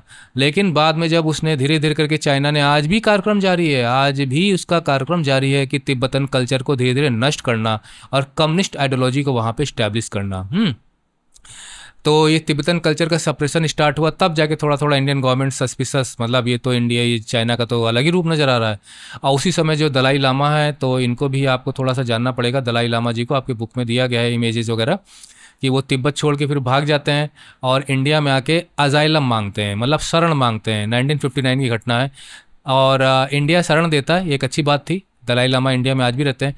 चाइना एक्यूज इंडिया ऑफ, तो चाइना ने आरोप लगा दिया कि India of following anti China activities from soil, की भारत अपनी धरती से एंटी चाइना एक्टिविटीज़ को बढ़ावा दे रहा है। आज भी दलाई लामा से कोई नेता हमारा मिलता है तो यही कहता है। बॉर्डर डिस्प्यूट चाइना के साथ हमारा है। चाइना रिजेक्टेड कॉलोनियल इरा बाउंड्रीज, भाई देखिए जब भारत को आज़ाद इंग्लैंड वो अंग्रेज करके गए, तो भारत कहता था भाई जो हमारा बॉर्डर था हम उसको मान लेते हैं। तो चाइना कहता था ना ना ना ना, चाइना रिजेक्टेड कॉलोनियल इरा बाउंड्रीज कॉलिंग देम इलेजिटिमेट, कहता था वो गैरकानूनी है, इलेजिटिमेट है। चाइना जो है 2 एरियाज़ पे वो करता है, अपना क्लेम करता है। एक अक्साई चीन, दूसरा अरुणाचल प्रदेश। ठीक है, अभी हम मैप में थोड़ा सा इसको जरूर देखेंगे। अक्साई चीन में लद्दाख रीजन है, जम्मू कश्मीर का इलाका शामिल है कुछ, और अरुणाचल प्रदेश नेफा, उस वक्त उसको नेफा कहा जाता था, नॉर्थ ईस्ट फ्रंटियर एजेंसी। बाद में फिर यहाँ से अरुणाचल प्रदेश का गठन किया गया। तो दो जगह वो करता था, यहाँ पे तो कब्जा उसका है भी। यहाँ वो बहुत गुस्सा होता है जब अरुणाचल प्रदेश में कोई भारत का बड़ा मिनिस्टर वहाँ जाता है। बाई 1957-59 और 1997-59 तक आने आते चाइना ने अक्साई चीन पे ऑक्यूपेशन कर भी लिया। ध्यान रहे बच्चों, मतलब वॉर 1962 में दिया गया है, उसके पहले उसने भारत में घुसकर, मतलब बड़ा अजीब बात है। 1947 में इंडिया आज़ाद हुआ और पाकिस्तान में अभी आप देखेंगे कि पाकिस्तान ने 1947 में इंडिया की काफ़ी भूमि पे कब्जा कर लिया और चाइना ने कब्जा कर लिया। हम अपनी टेरिटोरियल इंटीग्रिटी को बचा नहीं पाए, उसकी गवर्नमेंट बचा नहीं पाई। और उसके बाद वहाँ पे सड़कें वगैरह बनाया उसने, और आज भी वो जो पीओके है वहाँ पे सड़कें वगैरह बनाता रहता है। बॉर्डर स्क्रिमिसेस है ना, आपने चाइना और भारत के सोल्जर्स के बीच में जो झड़प हो जाया करती थी है ना, वो आपने देखा था किस प्रकार से इंडिया में ही हुआ था। तो ये सब थोड़ा थोड़ा होता रहता है बॉर्डर पे, लेकिन दोनों बातचीत के मामले से मामला सुलझाने की कोशिश की जाती थी। तो talks failed to resolve the issue. तो भाई बॉर्डर इशू को, दोनों देशों के बीच में जो झड़प होती थी उसको बातचीत से हल उसका नहीं निकल पाया, क्योंकि चाइना के मन में तो कुछ और था। बाद में 1962 में एक वॉर हो ही जाता है। While world attention was in Cuban missile crisis. अब यहाँ पे एक और क्राइसिस का जिक्र आ गया है भाई, क्यूबन मिसाइल क्राइसिस। मतलब ये जो दौर था उस वक्त क्यूबन मिसाइल क्राइसिस चल रहा था। उसी समय China launched a massive invasion, बड़ा आक्रमण उसने भारत पे किया अक्टूबर 1962 में। क्यूबन मिसाइल क्राइसिस, बस इतना समझ लीजिए कि क्यूबा जो है वो अमेरिका के जो पास जो ओशन वाटर्स हैं वहाँ पे एक कंट्री है, और वो प्रो सोवियत था, मतलब वो सोवियत के ग्रुप में शामिल था। और यहाँ पे सोवियत यूनियन ने मिसाइल्स लगाई थी। बाद में जब अमेरिका यहाँ पे बना हुआ है, जब उसे पता चलता है तो वो फिर विरोध करता है, और यहाँ पे दोनों कंट्री लगभग वॉर की सिचुएशन में आ गई थी। बस वॉर थोड़ा थोड़ा बातों से बच पाया था, नहीं दोनों भिड़ जाते हैं आपस में। तो वही है क्यूबन मिसाइल क्राइसिस। तो कुछ ये अमेरिका की मानता है, कुछ अमेरिका सोवियत यूनियन की मानता है, तब जाके क्राइसिस हो गया। तो बल्कि उस वक्त प्रेसिडेंट निक्सन का शामिल था, उन्होंने साफ साफ कह दिया था कि इस पीरियड के अंदर अगर मिसाइल्स नहीं हटाई जाती हैं तो अमेरिका आक्रमण कर देगा, है ना। तो बाद में मिसाइल हटाई जाती है और क्यूबा की सिक्योरिटी के एवज में हटाई जाती है। तो इस पे ध्यान था पूरे वर्ल्ड का, क्योंकि भाई ग्लोबल पावर्स भिड़ी हुई थी। उसी समय चाइना ने आक्रमण कर दिया इंडिया पे। वेस्टर्न फ्रंट यानी लद्दाख का जो इलाका है, यहाँ पे अलग अलग पॉइंट दिए गए हैं, मैं इनको पहले से ही थोड़ा थोड़ा हाईलाइट कर देता हूँ। ये है आपका वेस्टर्न फ्रंट लद्दाख, ये है आपका ईस्टर्न फ्रंट अरुणाचल प्रदेश, और ये है आपका, मैं बस ये 2 पॉइंट आपको याद रखने हैं यहाँ पे अलग से जो मैंने दिए हैं यहाँ पे ना, देखिए मैंने निशान बनाया हुआ है। तो वेस्टर्न फ्रंट बने लद्दाख साइड में इंडियन फोर्सेस किसी तरह से जो है चाइनीज़ एडवांस को कोशिश कर रही थी रोकने में, लेकिन अरुणाचल प्रदेश में चाइना एडवांस डीप। आज जो अरुणाचल प्रदेश आप देख रहे हैं ना, यहाँ पे चाइना की प्रेजेंस आपको नहीं दिखती है, लेकिन चाइना अंदर तक घुस आया था। चाइना एडवांस डीप और आसाम के मैदानों तक चला आया था। आफ्टर 2 वेव्स ऑफ अटैक, लगभग 2 लहर आक्रमण की चाइना की तरफ से आई। और अरुणाचल प्रदेश में इतना घुसने के बाद में उसने China declare unilateral cease fire withdrew. तो फिर अरुणाचल प्रदेश से निकल भी गया और उसने खुद ही युद्ध विराम भी लागू कर दिया, संधि, मतलब कि भाई वॉर में मैं सीज फायर इस्टेब्लिश करता हूँ। और अब आप अंदाज़ा लगा सकते हैं कि अरुणाचल प्रदेश से वापस चला गया कि आगे चल के प्रॉब्लम्स क्रिएट हो सकती हैं इंटरनेशनल लेवल पे, और वापस जाने की वजह से जो एहसान बनेगा उसका मैं भरपूर लाभ उठाऊंगा इंडिया के और टेरिटरी पे, अक्साई चीन वगैरह पे बने रहने पे ना। और बाद मतलब अक्साई चीन पे तो उसने पहले ही कब्जा कर लिया था, इसके अलावा नई टेरिटरीज पे उसने कब्जा किया था, वो मेरा बना रहेगा, जिसे हम LAC कहते हैं, लाइन ऑफ एक्चुअल कंट्रोल। और पाकिस्तान के साथ जो है हमारी LOC है, लाइन ऑफ कंट्रोल। तो जब वहाँ पाकिस्तान वाले मामले में आएंगे तो मैं आपको चाइना का ऑक्यूपेशन भी वहीं समझा दूंगा और पाकिस्तान का ऑक्यूपेशन भी वहाँ समझा दूंगा, ठीक है। तो ये 1962 का वार हो गया। कंसिक्वेंसेज ऑफ वॉर, परिणाम क्या निकला? वॉर से तो इकोनॉमी डिवेस्टेट हो जाती ना। India suffered national humiliation, Bharat की बड़ी बेइज्जती हो गई, नेशनल ह्यूमिलेशन। नेहरू की बड़ी आलोचना हुई। मिस जजिंग चाइनाज इंटेंशन की, मतलब आप चाइना के इरादों को भाप ही नहीं पाए, क्योंकि भाई फॉरेन मिनिस्टर भी आप ही थे। और लैक ऑफ प्रिपेयर्डनेस, और भारत तैयार नहीं था। पैरामिलिट्री फोर्सेज बॉर्डर को गार्ड करती थी, भाई पंचशील समझौता करके आए थे, बड़े खुश रहते थे। Defence minister VK Krishna Menon ने उस वक्त जो रिजाइन कर दिया था, वो रक्षा मंत्री थे। और सीनियर आर्मी ऑफिसर्स को भी रिमूव कर दिया गया था। मतलब बलि का बकरा इनको बनाया गया, नेहरू जी अपने पद पे बने रहे। India sought US and UK military help. बाद में फिर देखिए जब ये वॉर चाइना के साथ शुरू हुआ तो यूएसए से भी मदद मांगी गई, यूके मिलिट्री हेल्प मांगी गई, यूएसएसआर ये न्यूट्रल हो गया क्योंकि भाई यूएसएसआर में भी कम्युनिस्ट गवर्नमेंट, चाइना में भी कम्युनिस्ट गवर्नमेंट। और इसलिए यूएसएसआर चाइना को अपना भाई मानता था, मदद के लिए नहीं आया। पॉलिटिकल इम्पैक्ट क्या हुआ? पॉलिटिकल इम्पैक्ट का मतलब होता है कि भाई राजनीति में क्या उथल पुथल मची। नो कॉन्फिडेंस मोशन लाया गया नेहरू के गवर्नमेंट के खिलाफ लोकसभा में ना, इसे अविश्वास का प्रस्ताव कहा जाता है। पॉलिटिक्स में आपने पढ़ा होगा। कांग्रेस आगे के जो इलेक्शन थे उनको हार भी गई और अपोजिशन और मजबूत होकर निकला। लेकिन भैया ये 1970s में ही जाके अपोजिशन कहीं ना कहीं आ पाए थे। नहीं, शुरू में तो कांग्रेस की मोनोपोली थी। मतलब इंडिया में डेमोक्रेसी होने के बावजूद भी एक ही सरकार, एक ही पार्टी की सरकार रहा करती थी। एक और असर पड़ा स्प्लिट इन कम्युनिस्ट पार्टी। 1964 में भारत में कम्युनिस्ट पार्टी थी, ठीक है, कम्युनिस्ट पार्टी ऑफ इंडिया। तो इसके दो टुकड़े हो गए। तो जो प्रो यूएसएसआर थी वो कम्युनिस्ट पार्टी ऑफ इंडिया बनी रह गई, क्योंकि communist party of India communist, आप जानते हैं, कम्युनिज्म को सपोर्ट करने वाली है। तो ये जो इसका यूएसएसआर की तरफ झुकाव था, क्योंकि देखिए यूएस मतलब यूएसएसआर भी कम्युनिस्ट था, चाइना भी कम्युनिस्ट था। चाइना ने इंडिया पे आक्रमण कर दिया था। तो इस वक्त सिचुएशन थोड़ी सी चेंज, सीपीआई में जो सोचने वाले लोग थे वो दो ग्रुप में बढ़ गए कि भाई यूएसएसआर का साथ दें कि चाइना का साथ दें। ये भी कम्युनिस्ट कंट्री है, ये भी कम्युनिस्ट कंट्री है। अगर आप यूएसएसआर का साथ देते हैं तो चलो कुछ गनीमत हो सकती है, पर चाइना का साथ देने का मतलब दुश्मन कंट्री का साथ देना। तो वही है कि जो प्रो यूएसएसआर थे वो सीपीआई मेन रह गए, और जो प्रो चाइना थे, मतलब चाइना के आक्रमण के समय में भी सीपीआई के कुछ लोगों ने चाइना का सपोर्ट किया था। अब अंदाजा लगाइए भारत कितना सहनशील देश है, उसके बावजूद ये पार्टी इंडिया में इलेक्शन लड़ती है और वो सीपीआईएम के नाम से जानी गई। तो कम्युनिस्ट पार्टी ऑफ इंडिया एक मेन रह गई। इसी में से एक नई पार्टी बनी, communist party of India Marxist M4। और जो मैनी सीपीआईएम लीडर्स थे बाद में प्रो चाइना होने की वजह से उनको गिरफ्तार भी किया था नेहरू गवर्नमेंट ने। नॉर्थ ईस्ट इंडिया में क्या असर पड़ा? मतलब जो हमारी जो 7 सिस्टर कंट्री जो स्टेट्स हैं वहाँ पे, तो war highlighted vulnerability of the region. मतलब नाजुक, जो इलाका नाजुक है वो वनरेबल है। तो चूंकि अरुणाचल प्रदेश के अंदर तक घुसाया था चाइना, तो वहाँ से पता चला कि भाई हमारा वो सिक्योर इलाका नहीं है, वनरेबल इलाका है। वो हाईलाइट हो गया, दुनिया को पता चल गया, इंडिया को पता चला। लेड टू रीऑर्गेनाइजेशन, जिसकी वजह से एक रीऑर्गेनाइजेशन स्टार्ट होता है। मतलब जो स्टेट्स हैं, है ना, उनको लेके एक रीअलाइनमेंट स्टार्ट होता है। तो नागालैंड को बनाया जाता है, उसे पूरा स्टेटहुड बना दिया जाता है। मणिपुर, त्रिपुरा को भी इलेक्टेड असेंबली का अधिकार दे दिया जाता है। हालांकि वो यूनियन टेरिटरीज तब थी। आज तो फुल स्टेट हैं। तो ये चेंजेस यहाँ देखने को मिले। समझ रहे होंगे आप सारी चीज़ें। साइनो इंडियन रिलेशन, साइनो मतलब चाइनीज़, साइनो इंडियन रिलेशन 1962 में वॉर हो गया, भारत का भ्रम टूट गया, नेहरू का भ्रम टूट गया। तो उसके बाद हमारे रिलेशंस कैसे रहे वो चीज़ है। तो भाई देखिए, relations remain frozen for a decade. दशकों तक तो भाई इस दोनों देशों के जो रिलेशंस हैं वो ख़राब ही रहे। 1976 की डेट आई है तो डिप्लोमेटिक टाइज फिर रिस्टोर होती हैं। मतलब 1962 से 1972 पूरा 10 साल, फिर 4 साल, 14 साल बाद 19 अब अभी भी कांग्रेस गवर्नमेंट ही है, ठीक है। 1979 में अटल बिहारी वाजपेयी तब विदेश मंत्री थे, वो चाइना जाते हैं। 1988 ऑनवर्ड्स राजीव गांधी का शासन आता है तो वो चाइना जाते हैं भाई, हाँ। और mark the thaw since then focus on trade relations. Thaw का मतलब यह है कि इनेमी कंट्रीज में जब रिलेशंस थोड़ा सुधरने लगते हैं then it is called thaw also. मतलब they try to become friendly, है ना। तो उसके बाद से हमारा जो ज़्यादा जो जोर है वो ट्रेड रिलेशंस पे, कि व्यापार पे ही जोर रहेगा, क्योंकि भाई भरोसा तो किया नहीं जा सकता। टुडे डिस्पाइट डिस्प्यूट्स, आज भी डिस्प्यूट बना हुआ, उसके बावजूद भी दोनों कंट्रीज़ कम से कम इकोनॉमिक कॉपरेशन में तो लगी हैं, डायलॉग करती हैं, बातचीत करती हैं। और ख़ासकर जो आजकल ट्रंप ने जो भारत को परेशान करना शुरू किया है, तब से इंडिया और चाइना ज़्यादा नज़दीक आ रहे हैं। अगर ये सब कुछ अपडेट किया जाए तो काफ़ी कुछ इसमें ऐड किया जा सकता है। अब तिब्बत के बारे में थोड़ा सा हम समझ लेते हैं, ये मैंने अब शामिल किया है नोट्स में, आपके यहाँ तो साइड में अलग से दिया गया है। Tibet is alternated between independence and Chinese control. और तिब्बत के लोग जो हैं कभी वो इंडिपेंडेंस के लिए, कभी चाइनीज़ कंट्रोल के बीच में स्ट्रगल करते रह गए।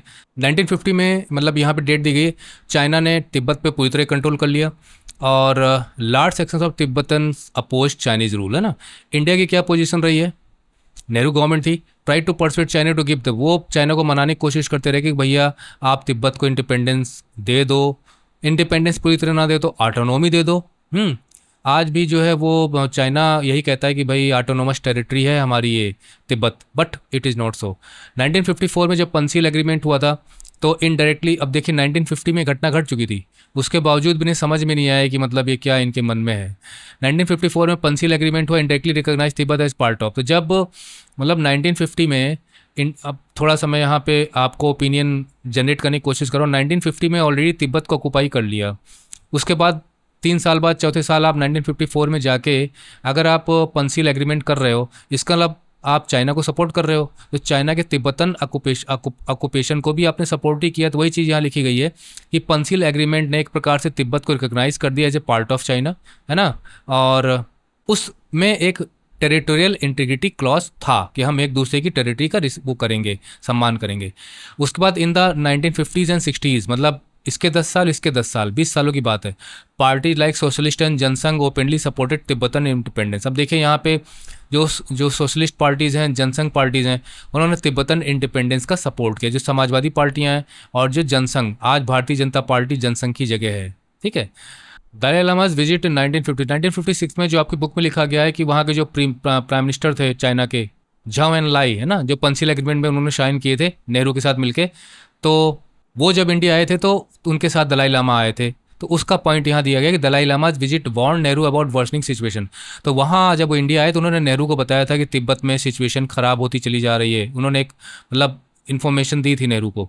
1959 Tibet uprising crush by China. 1959 में तिब्बत में एक जोरदार आंदोलन होता है जिसको चाइना ने कुचल दिया। अपराइजिंग मतलब वहाँ का आंदोलन। दलाई लामा बाद में वहाँ से भाग खड़े हुए और भारत में आकर उन्होंने शरण मांगी 1959। This became a major irritant in Sino Indian. तो साइनो इंडियन टाइज में ये बहुत ही कड़वाहट पैदा करने वाला एक इशू बन गया, है ना, इरिटेंट इशू, कि दलाई लामा को शरण कैसे दे दी, है ना। तिब्बतन रिफ्यूजीज मतलब होता है कि शरणार्थी। तो दशकों से thousands of Tibetans fled to India. तो काफ़ी जो है इंडिया एक ऐसा कंट्री हो गया कि मतलब क्या कहा जाए, कोई भी होता है भारत में आके बस बसने की कोशिश करता है। तो तिब्बतन्स काफ़ी ज़्यादा तादाद में इंडिया में आए। लार्ज सेटलमेंट्स इन दिल्ली में उनकी बस्तियां बसाई गई, हिमाचल प्रदेश में धर्मशाला खासकर, है ना, धर्मशाला में ही बनाया हुआ एक प्रकार से अपना स्थल इन्होंने दलाई लामा ने, है, और अदर रीजन्स में भी। तो Dharamshala is now the headquarters of Dalai Lama, यहाँ लिखा गया है। And Tibetan government in exile. Government in exile का मतलब होता है कि रियल गवर्नमेंट नहीं है बल्कि विदेशों में गवर्नमेंट चल रही है। अब इसको मैं कहाँ तक समझाऊँ आपको, छोड़िए इसको। China stand. चाइना का स्टैंड क्या है? अभी चाइना अपना तर्क रखता है ना, वो कहता है कि भाई Tibet declared N autonomous. China ने तिब्बत को कहा कि हमने एक ऑटोनोमस रीजन बना दिया, हमने कब्जा कहाँ किया, वो हमारे क्षेत्र का हिस्सा है लेकिन ऑटोनोमस है, यानी कि उसे हमने स्वतंत्रता दी है, वो अपने ढंग से शासन चला सकते हैं। तो ये जो ऑटोनोमस रीजन है, यहाँ पे चाइना अपनी चाल के हिसाब से वहाँ पे हन चाइनीज़ जाति के एथनिक ग्रुप के लोगों को वहाँ पे उनका वो वहाँ पे एक प्रकार से संख्या बढ़ाना चाहता है। और ये जो हन चाइनीज जो है, देखिए तिब्बत जो है मोस्टली एक ही प्रकार के इथनिक ग्रुप को बिलोंग करता है। उनका ट्रेडिशन, उनकी परंपरा, उनका मजहब सब एक जैसा है। लेकिन जब यहाँ पे इनको ला के बसाना शुरू किया, लगभग 12% से ऊपर, लगभग 2020 में मैंने देखा था डाटा हो चुका है। तो एक प्रकार से चाइना की चाल है कि वहाँ पे ले जाके इनको इनकी जो ट्रेडिशनल जो कल्चर है उसमें घालमेल मिक्सअप कर दो और इनके सेटलमेंट को बढ़ावा दो। तो वहाँ की जो डेमोग्राफी उसको चेंज करने की चाइना कोशिश कर रहा है। और तिब्बतन आरोप लगाते हैं कि भाई ऑटोनॉमी सही नहीं है, इसको टार कहा गया है, तिब्बतन ऑटोनॉमी रीजन। तो कहने को है लेकिन ऑटोनॉमी रियल नहीं है। और यहाँ पे रिलीजन, कल्चर, आइडेंटिटी सबको दबाया जाता है, सबको कुचला जाता है, सबको ख़त्म करने की कोशिश हो रही है। तो यहाँ चाइनीज जो है माइनॉरिटी ग्रुप है जो वहाँ पे जिनकी संख्या वहाँ बढ़ाई जा रही है। और ये कुछ पॉइंट दिए जो आप इन्हें आप पढ़ सकते हैं ठीक से। इसके बाद अगली हेडिंग है war and peace with Pakistan. India Pakistan के बीच में 4 वॉर्स अभी तक हो चुके हैं। तो चलिए स्टार्ट करते हैं प्रॉक्सी वॉर 1947 का। जो हेडिंग है हमने सब हेडिंग्स बनाई हैं। 1947 में मतलब आज़ाद होने के बाद ही एक वॉर शुरू हो जाता है। ये एक तरह का प्रॉक्सी वार था, मतलब इसमें जो पाकिस्तान की आर्मी थी वो डायरेक्टली इन्वॉल्व नहीं थी। और उस वक्त 1947 में जिस वक्त इसमें ये कबाइलियों ने हमले किए थे, मतलब वहाँ के कबाइली इलाके के लोगों ने हमला कर दिया था। उस वक्त कश्मीर जो है इंडिया का पार्ट था भी नहीं जब उस पर अटैक किया गया था। तो वो कश्मीर को कब्जाने के लिए कोशिशें उन्होंने की थी। लेकिन बाद में वहाँ के जो रूलर थे हरी सिंह, जो वहाँ के राजा थे, तो फिर वो भारत से मदद मांगते हैं और कश्मीर को भारत में शामिल करने के लिए राजी होते हैं। तो बाद में जाके ये इंडियन आर्मी जाती है और फिर वहाँ पे उनकी मदद करती है, उनको हटाती भी वहाँ से। तो उस सिलसिले में आप इसको लीजिए। तो पाकिस्तान के साथ हमारा जो कॉन्फ्लिक्ट है वो 1947 में आज़ादी के बाद ही शुरू हो गया था, जम्मू कश्मीर यानी कश्मीर को लेकर। और ये प्रॉक्सी वार 1947 का था इंडियन पाकिस्तान आर्मीज़ के बीच में। ये बाद में यूएनओ के बीच में चला जाता है, मतलब यूनाइटेड नेशंस में ले जाया जाता है इसको। इसकी टाइमलाइन इस प्रकार से है कि 1947 में जो महाराजा हरी सिंह जब मदद मांगते हैं इंडिया से, जो पाकिस्तान के जो ट्राइबल्स थे उन्होंने इन्वेजन किया था, इसे ट्राइबल इन्वेजन ऑफ पाकिस्तान कहा जाता है। और फिर 1949 में जो नेहरू गवर्नमेंट होती है वो यूएनओ में चली जाती है इस मुद्दे को लेके, और फिर बाद में वहाँ पे सीज़ फायर डिक्लेयर किया जाता है। फिर बाद में आगे चल के 1972 में लाइन ऑफ कंट्रोल जो आज की तारीख में है, तो वो सब इस्टेब्लिश की जाती हैं। कहा जाता है कि लाहौर तक हमारी जो सेना है वो पहुंच गई थी, उसके बावजूद भी गवर्नमेंट पता नहीं क्यों जो है जाके यूएनओ में चली जाती है, और आज तक ये मुद्दा जो है फंसा हुआ है, कश्मीर को इस यूएनओ में ले जाने की वजह से फंस गया है। तो ये सारी चीज़ें जो है जाननी चाहिए आपको। Pakistan soon became important factor in India's relation with US and later China. तो पाकिस्तान एक है जो यूएसओ के साथ हमारा रिलेशन हो, चाइना के साथ हमारा रिलेशन हो, उसमें बीच में आ ही जाता है, एक इंपॉर्टेंट फैक्टर है। It plays its role when it comes to relations with USA and China with India.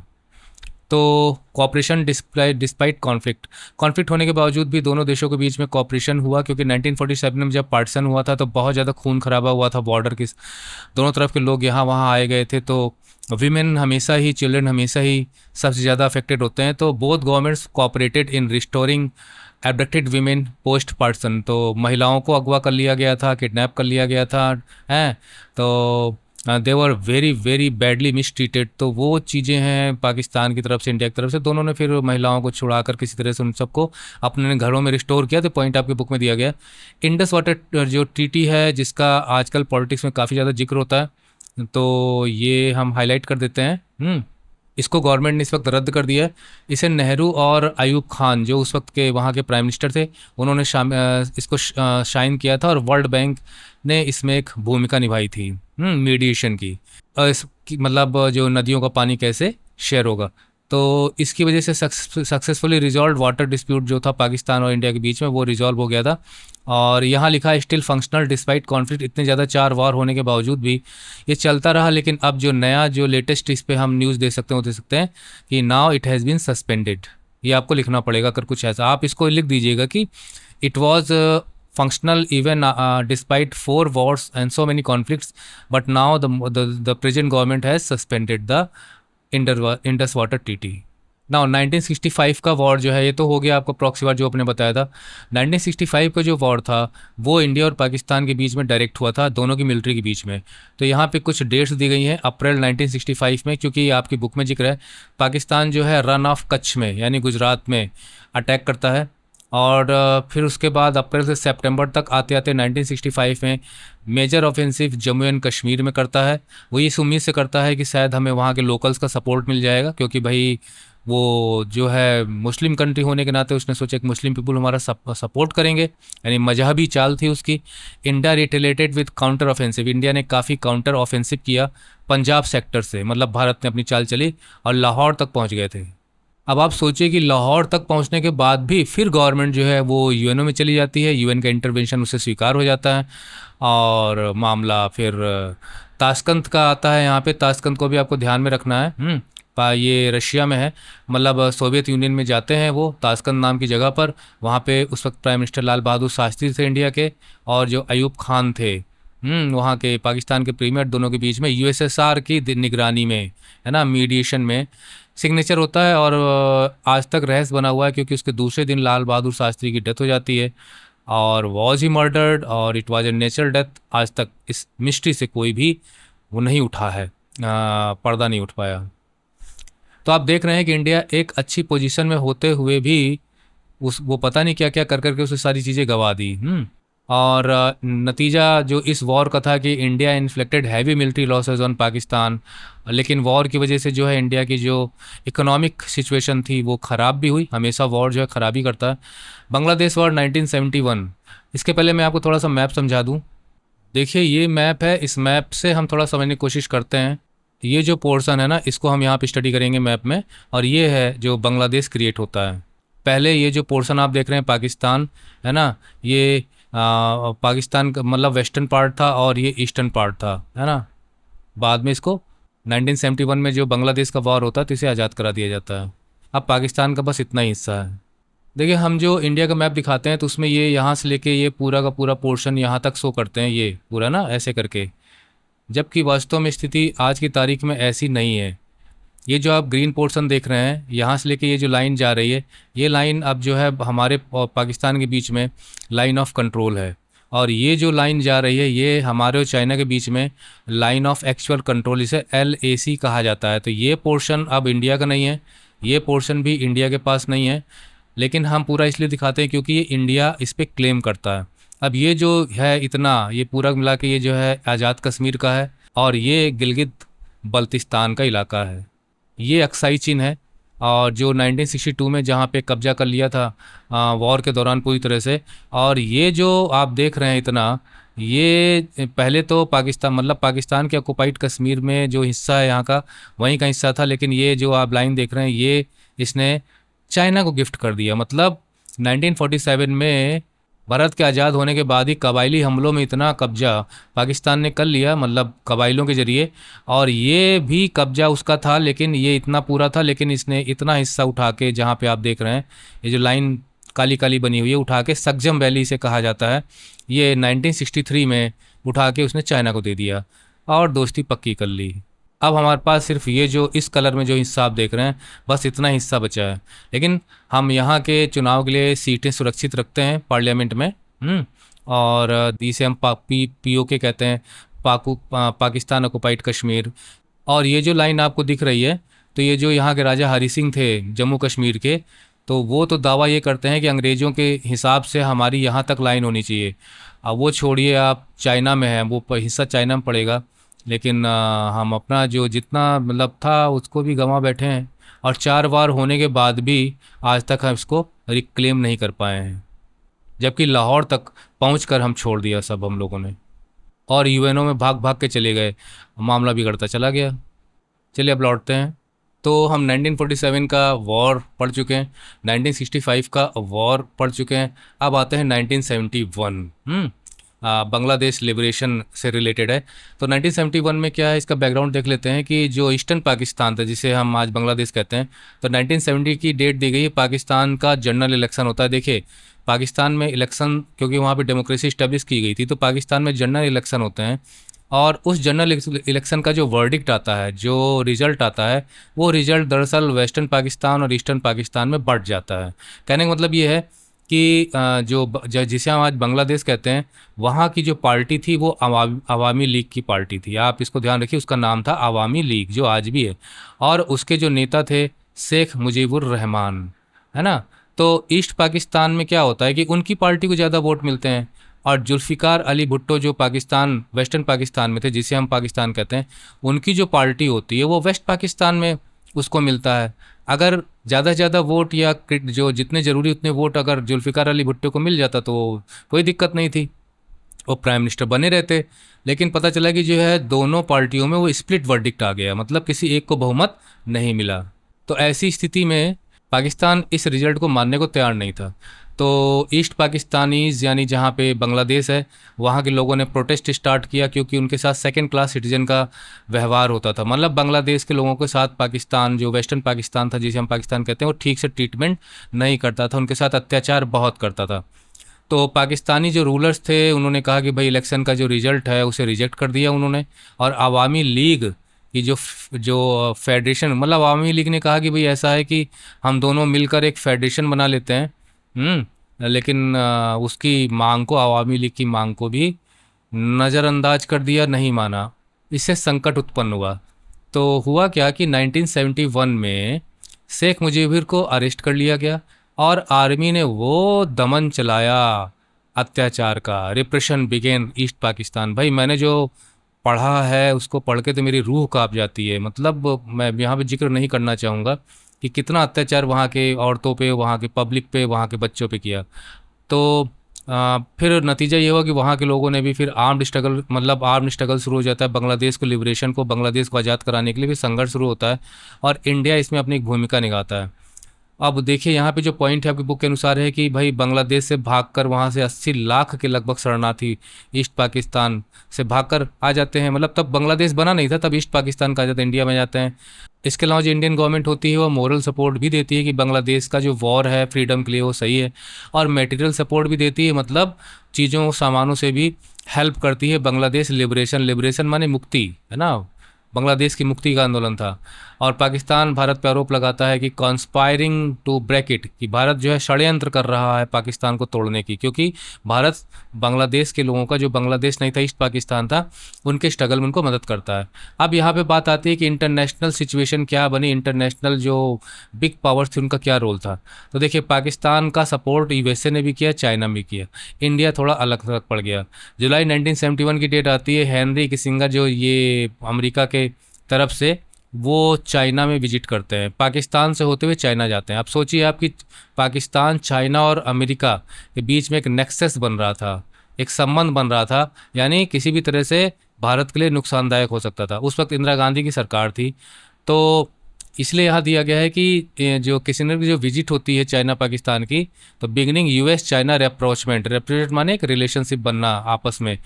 तो यूएस और चाइना का आपस में पाकिस्तान को लेके एक वहाँ पे खिचड़ी पक रही थी उन लोगों की, टू काउंटर दिस। इसका मतलब इनके बीच में जो चाइना पाकिस्तान और ये जो अमेरिका के बीच में कुछ दोस्ती ठीक से बन पाए भारत के खिलाफ, इसके पहले इसको काउंटर करने के लिए इंडिया ने 20 साल की एक टीटी साइन की, जिसे कहते हैं टीटी of friends, peace and friendship. इसको आपको ध्यान में रखना है, टीटी ऑफ पीस एंड फ्रेंडशिप।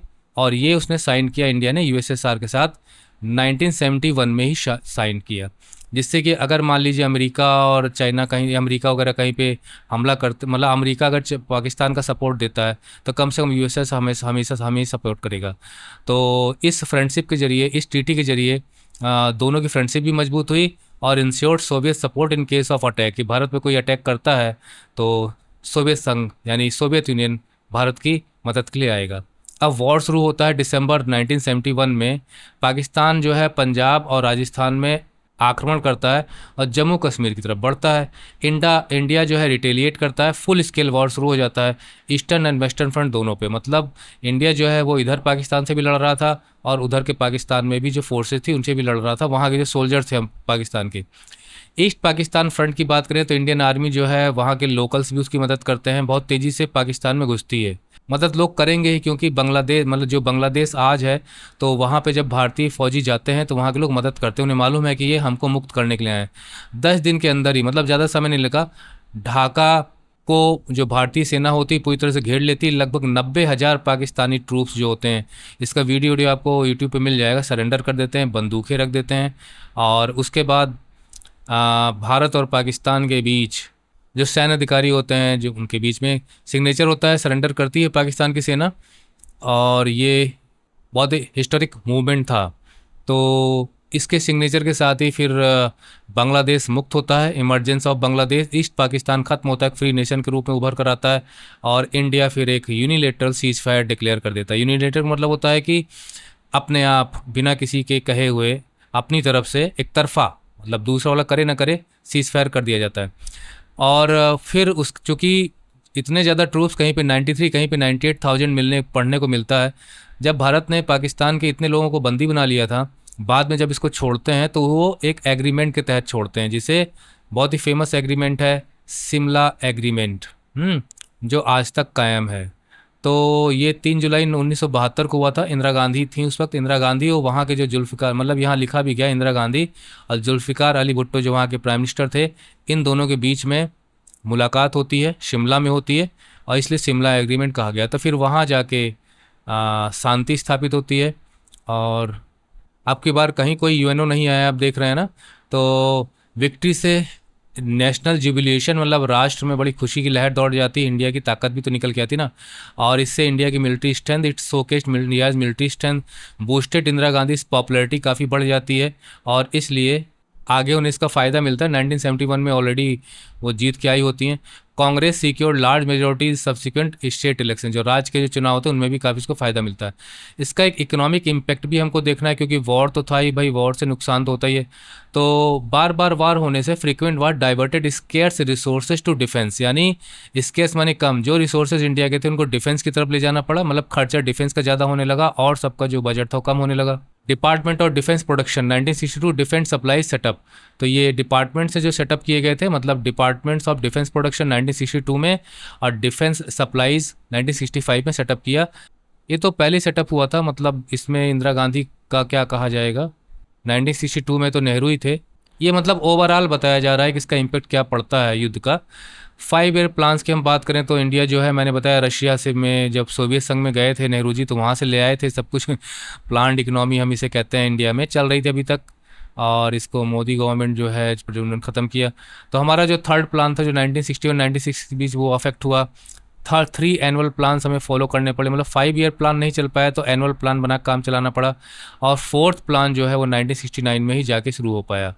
तो इसको इसलिए भी दिया गया है क्योंकि हमारा 1947 के ही वॉर से शुरुआत हो गया था पाकिस्तान के साथ, तो इसलिए यहाँ पे इन डेट्स को दिया गया है। 1971 के पहले भी वॉर हुए थे, तो उसको देखते हुए सारी चीज़ें करनी पड़ी। इसके बाद फिर आ गया भाई कारगिल कन्फ्रंटेशन 1999 का है, ताज़ा तो हमारा फ़िलहाल यही है अगर हम वॉर की बात करें तो अर्ली 1999 में क्या हुआ कि several points on Indian side of LOC, मतलब भारत की सीमा के अंदर, जैसे यहाँ पे मशको है, द्रास है, कक्सार है, बैठलिक है, ये मतलब पहाड़ी चोटियाँ हैं, यहाँ पे आके वहाँ के लोग जो है कब्जा कर लेते हैं। ऑक्युपाइड बाय इन्फिल्ट्रेटर्स, जो सीमा में ज़बरदस्ती घुस आते हैं बिना परमिशन के, वो इन्फिल्ट्रेटर्स, और वो अपने आप को मुजाहिदीन कहते थे, मतलब इस्लाम के मतलब के लिए लड़ने वाले अपने आप को कहते थे, मतलब मजहबी दिमाग के थे। Evidence suggested that involvement of Pakistan army, ऐसे भी सबूत मिलते, पर पाकिस्तान तो ये कहने लगा भाई हमें पता ही नहीं, हम तो जानते ही नहीं है ये लोग कौन है, कहाँ चले गए, लेकिन एविडेंस ऐसे मिले कि पाकिस्तान आर्मी इसमें शामिल थी। इंडिया लॉन्च ऑपरेशन, उसके बाद फिर इंडिया ऑपरेशन लॉन्च करता है, अटल बिहारी वाजपेयी की गवर्नमेंट थी उस वक्त, और फिर ये मई से लेके चलता है, मई से जुलाई के बीच में 1999 में, जुलाई 26 की डेट यहाँ दी जानी चाहिए लगभग, बाई 26 जुलाई इंडिया ने लगभग काफ़ी पोजीशंस पे कब्जा दोबारा कर लिया था, और कॉन्फ्लिक्ट फिर एंड होता है। मतलब देखा जाए तो बेवजह की लड़ाई हो गई, इंडिया में घुस आए और इंडिया में के लोगों को सिर्फ अपने ही जगहों को कब्जा करने के लिए सारी की सारी चीज़ें करनी पड़ी। कई लोग शहीद भी हुए, ये काफ़ी, मैं तो उस वक्त हम पढ़ाते ही थे उस वक्त, और उसके बाद से तो फ़िलहाल कोई वॉर नहीं हुआ है।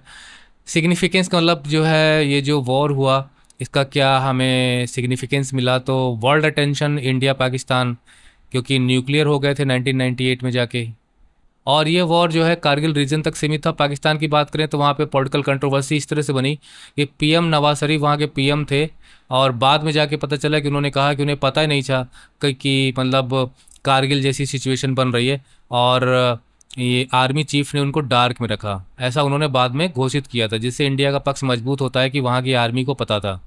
और फिर उसके कुछ दिन बाद ही फिर आर्मी चीफ जो जनरल परवेज़ मुशर्रफ थे, वो नवाज शरीफ को हटाकर वहाँ पे पावर पे कब्जा कर लेते हैं, यानी वो मिलिट्री कू हो जाता है, तख्ता पलट हो जाता है। और फिर लगभग 8 साल तक वो प्लस में मुशर्रफ वहाँ के ज़बरदस्ती के शासक बने रहे। पाकिस्तान में अभी तक 3 मिलिट्री कू हो चुके हैं, बड़ा अजब पड़ोसी है हमारा। की टेकअवेज में आप खुद पढ़ सकते हैं, यहाँ पे मैंने टाइमलाइन दे दी है वॉर्स की, ठीक है, उसको भी आप पढ़ सकते हैं। 4 वॉर मैंने आपको बताए थे। आगे इंडियाज़ न्यूक्लियर पॉलिसी जो हमें स्टडी करना है, इसमें सबसे पहले हमें नेहरू का विज़न देखना है। नेहरू जो है साइंस एंड टेक्नोलॉजी पे बिलीव करते थे, मॉडर्न इंडिया के लिए इनका ज़रूरी है। और नेहरू का जो प्रोग्राम था न्यूक्लियर प्रोग्राम, वो 1940s में शुरू हुआ था होमी जहांगीर भाभा के नेतृत्व में, ठीक है। पर्पज हमारा पीसफुल था, क्योंकि हमारा जो एम था वो था कि हमें generate atomic energy for peaceful use, हमारा कुछ ऐसा नहीं था कि हम एटॉमिक बम वगैरह बनाएंगे। और नेहरू अपोज न्यूक्लियर वेपन्स, उनका नेहरू का विजन आपको समझना है। और ग्लोबल डिसआर्मामेंट की बात करते थे, मतलब निशस्त्रीकरण, अगर आपके पास शस्त्र हैं तो उन्हें ख़त्म कर दो, आर्म्स रेस नहीं होनी चाहिए। Nehru was against nuclear weapons, ये उनकी नीति को आपको समझना है। He appeal to super powers, ये 2 पॉइंट अलग से इसमें बनेंगे। He appeal to super powers for comprehensive nuclear disarmament, कि भाई अगर अब क्योंकि जब दोनों ग्रुप में होड़ शुरू हुई थी दोनों ब्लॉक में, तो दोनों ने हथियार एक से एक बनाना शुरू किए थे, और रशिया कहीं ना कहीं आगे ही निकल रहा था उसमें। तो उन्होंने कहा कि भाई जो न्यूक्लियर आपने आर्म्स बनाए हैं उनको आप ख़त्म करना शुरू करो। वो सारी चीज़ें हैं, आगे चल के काफ़ी कुछ उसमें होता है। तो अपील सुपर पावर्स मतलब अमेरिका एंड यूएसए, वो सॉरी अमेरिका मतलब का ग्रुप और रशिया का ग्रुप, कि आपको न्यूक्लियर डिसआर्मामेंट करना चाहिए, मतलब जो परमाणु हथियार हैं उन्हें ख़त्म करना चाहिए। बट इंस्टेड ऑफ रिड्यूसिंग, लेकिन ख़त्म करने के बजाय न्यूक्लियर आर्म्स रेट बढ़ती चली गई और बढ़ती चली जा रही है। न्यूक्लियर नॉन प्रोलिफरेशन ट्रीटी, जिसे एनपीटी कहा जाता है, तो नॉन प्रोलिफरेशन मतलब होता है कि इसका प्रसार नहीं होना चाहिए, मतलब आगे हमें इसे नहीं बढ़ाना है और क्षेत्रों में और इलाकों में नहीं ले जाना है, वही होता है प्रोलिफरेशन। तो न्यूक्लियर नॉन प्रोलिफरेशन मतलब ये है कि हमें परमाणु हथियार भी कम करने हैं और साथ ही साथ हमें और जो देश हैं जिनके पास परमाणु हथियार नहीं है उन्हें नहीं बनाने देना है। ठीक है, तो चाइना टेस्टेड न्यूक्लियर वेपन 1964 में चाइना ने परमाणु विस्फोट किया। ठीक है, और मतलब रशिया मतलब जो यूएसएसआर था और जो अमेरिका था, यूएसए का जो ग्रुप था, उन्होंने तो किया ही था, वो तो बना ही रहे थे। चाइना ने एक विस्फोट कर दिया। अब इन दोनों को तो अच्छा लगेगा नहीं। तो द 5 न्यूक्लियर पावर्स, यानी यूएसए के पास, यूएसएसआर के पास, यूके के पास, फ्रांस के पास, चाइना के पास, अभी 5 हो गए। देन ताइवान रिप्रेजेंटिंग चाइना, वो जो हमने आपको बताया था कि 1949 में जो रेवोल्यूशन होता है तो उसके बाद चाइना में पीपल्स रिपब्लिक ऑफ चाइना की स्टैब्लिशमेंट होता है, लेकिन उसको सब लोग रिकॉग्नाइज नहीं करते। नेहरू ने तो कर दिया था पंसील एग्रीमेंट में 1954 में, है ना। तो तब तक जो है, जो जैसे यूएसए है, इन सब का मानना ये था कि जो ताइवान में जो गवर्नमेंट है, जो रिवोल्यूशन के समय जाके वहाँ पे जो गवर्नमेंट इस्टेब्लिश की गई थी, वो रियल चाइना है और यूनाइटेड नेशंस में उसी का रिप्रेजेंटेशन था। मैं आपको बता दूं कि नेहरू गवर्नमेंट ने ही चाइना को, जो पीपल्स रिपब्लिक चाइना था, उसको सपोर्ट किया था और वीटो पावर वगैरह का भी समर्थन इंडिया ने किया था। तो wanted to stop others from acquiring nuclear weapons, तो भाई 5 देश हो गए कुल मिला के। तो इनका ये कोशिश थी कि भाई other Nations nuclear weapons acquired ना कर पाएँ, ना बना पाएँ। यही है नॉन प्रोलिफरेशन। तो दे इंट्रोड्यूस्ड एनपीटी, इसलिए 1968 में कोई ट्रीटी लेके आए which limited spread of nuclear weapons, यानी न्यूक्लियर वेपन्स का स्प्रेड और नहीं होना चाहिए। अच्छा, भारत ने क्या स्टैंड लिया इस पे? क्या उसने टीटी पे साइन किया? नहीं, उसने टीटी पे साइन नहीं किया, रिजेक्टेड टू साइन, बल्कि उन्होंने कहा एनपीटी डिस्क्रिमिनेटरी है, मतलब आप रखो और दूसरे देश ना रखें। ये तो भेदभाव वाली बात हो गई। Argued it legitimized monopoly of 5 nuclear weapon, उन्होंने कहा एनपीटी मतलब ये है कि आपके पास रहेगा, अन्य देशों के पास नहीं रहेगा। तो इसका मतलब यह है, आप ये कह रहे हो कि 5 न्यूक्लियर पावर्स ही पूरे वर्ल्ड में रहेंगी, तो आपकी मोनोपोली रहेगी, आपका एकाधिकार रहे, मतलब किसी दूसरे को ना मिले, आप ही को मिले, वो मोनोपोली होती है। तो 5 न्यूक्लियर पावर्स की तो मोनोपोली हो जाएगी। इंडियाज़ फर्स्ट न्यूक्लियर टेस्ट, बाद में इंडिया ने आगे चल के किया टेस्ट। 1974 में मई में हमारा फर्स्ट न्यूक्लियर एक्सप्लोजन होता है। इंदिरा गांधी को उस वक्त शासन था। India conducted a nuclear test but termed it as a peaceful nuclear explosion, उसे पीसफुल न्यूक्लियर एक्सप्लोजन कहा गया हम एटम बम नहीं बनाएंगे। Claimed commitment to using nuclear power only for peaceful purpose, हम इसका शांति के लिए इस्तेमाल करेंगे और मतलब किसी ऊपर आक्रमण के लिए इस्तेमाल नहीं करेंगे। अच्छा, आपको एक और टॉपिक पढ़ना है इसी में कि उस वक्त क्या हालात थे इंडिया के अंदर, है ना, जब ये एक्सप्लोजन किया गया था। Nuclear test was conducted during a time of domestic difficulties. पहली बात तो है कि अरब इजराइल वॉर चल रहा था 1973 में, और अरब इजराइल का तो आप कहीं ना कहीं संघर्ष वो देखते रहते हैं, युद्ध होता ही रहता है। तो 1973 में वर्ल्ड वाइड उसकी वजह से ऑयल शॉक एक टर्म है जो यूज़ किया जाता है, क्योंकि उस वक्त जो है ऑयल की प्राइसेस काफ़ी ज़्यादा बढ़ गई थी, तो ऑयल शॉक से भारत भी सफ़र कर रहा था। Arab nations sharply raised oil prices, तो अरब नेशंस ने जो sharply raise Arab oil prices, उसी को ऑयल शॉक कहा गया है। ऑयल प्राइसेस बढ़ने की वजह से इंडिया को ज़्यादा से ज़्यादा पैसा उस पर खर्च करना पड़ रहा था ना, तो ये आपको थोड़ा सा ध्यान रखना है कि डोमेस्टिक सिचुएशन कैसी थी, आपकी बुक में लिखा गया है, और ऑयल शॉक का टर्म आपको याद रखना है, ठीक है। और this created economic turmoil in India with problems like high inflation, है ना, मुद्रास्फीति बढ़ गई। जब चीज़ों के प्राइसेस मतलब दाम जब काफ़ी ज़्यादा बढ़ने लगते हैं चीज़ों के, तो उसे इन्फ्लेशन कहा जाता है। और साथ ही साथ इंडिया फेस्ड पॉलिटिकल अनरेस्ट, भाई भारत में जो सरकार है, जो सरकार में नहीं है, जो अपोजिशन में है, तो वो एक अनरेस्ट, आगे चल के आप पढ़ेंगे इसको आगे के चैप्टर्स में।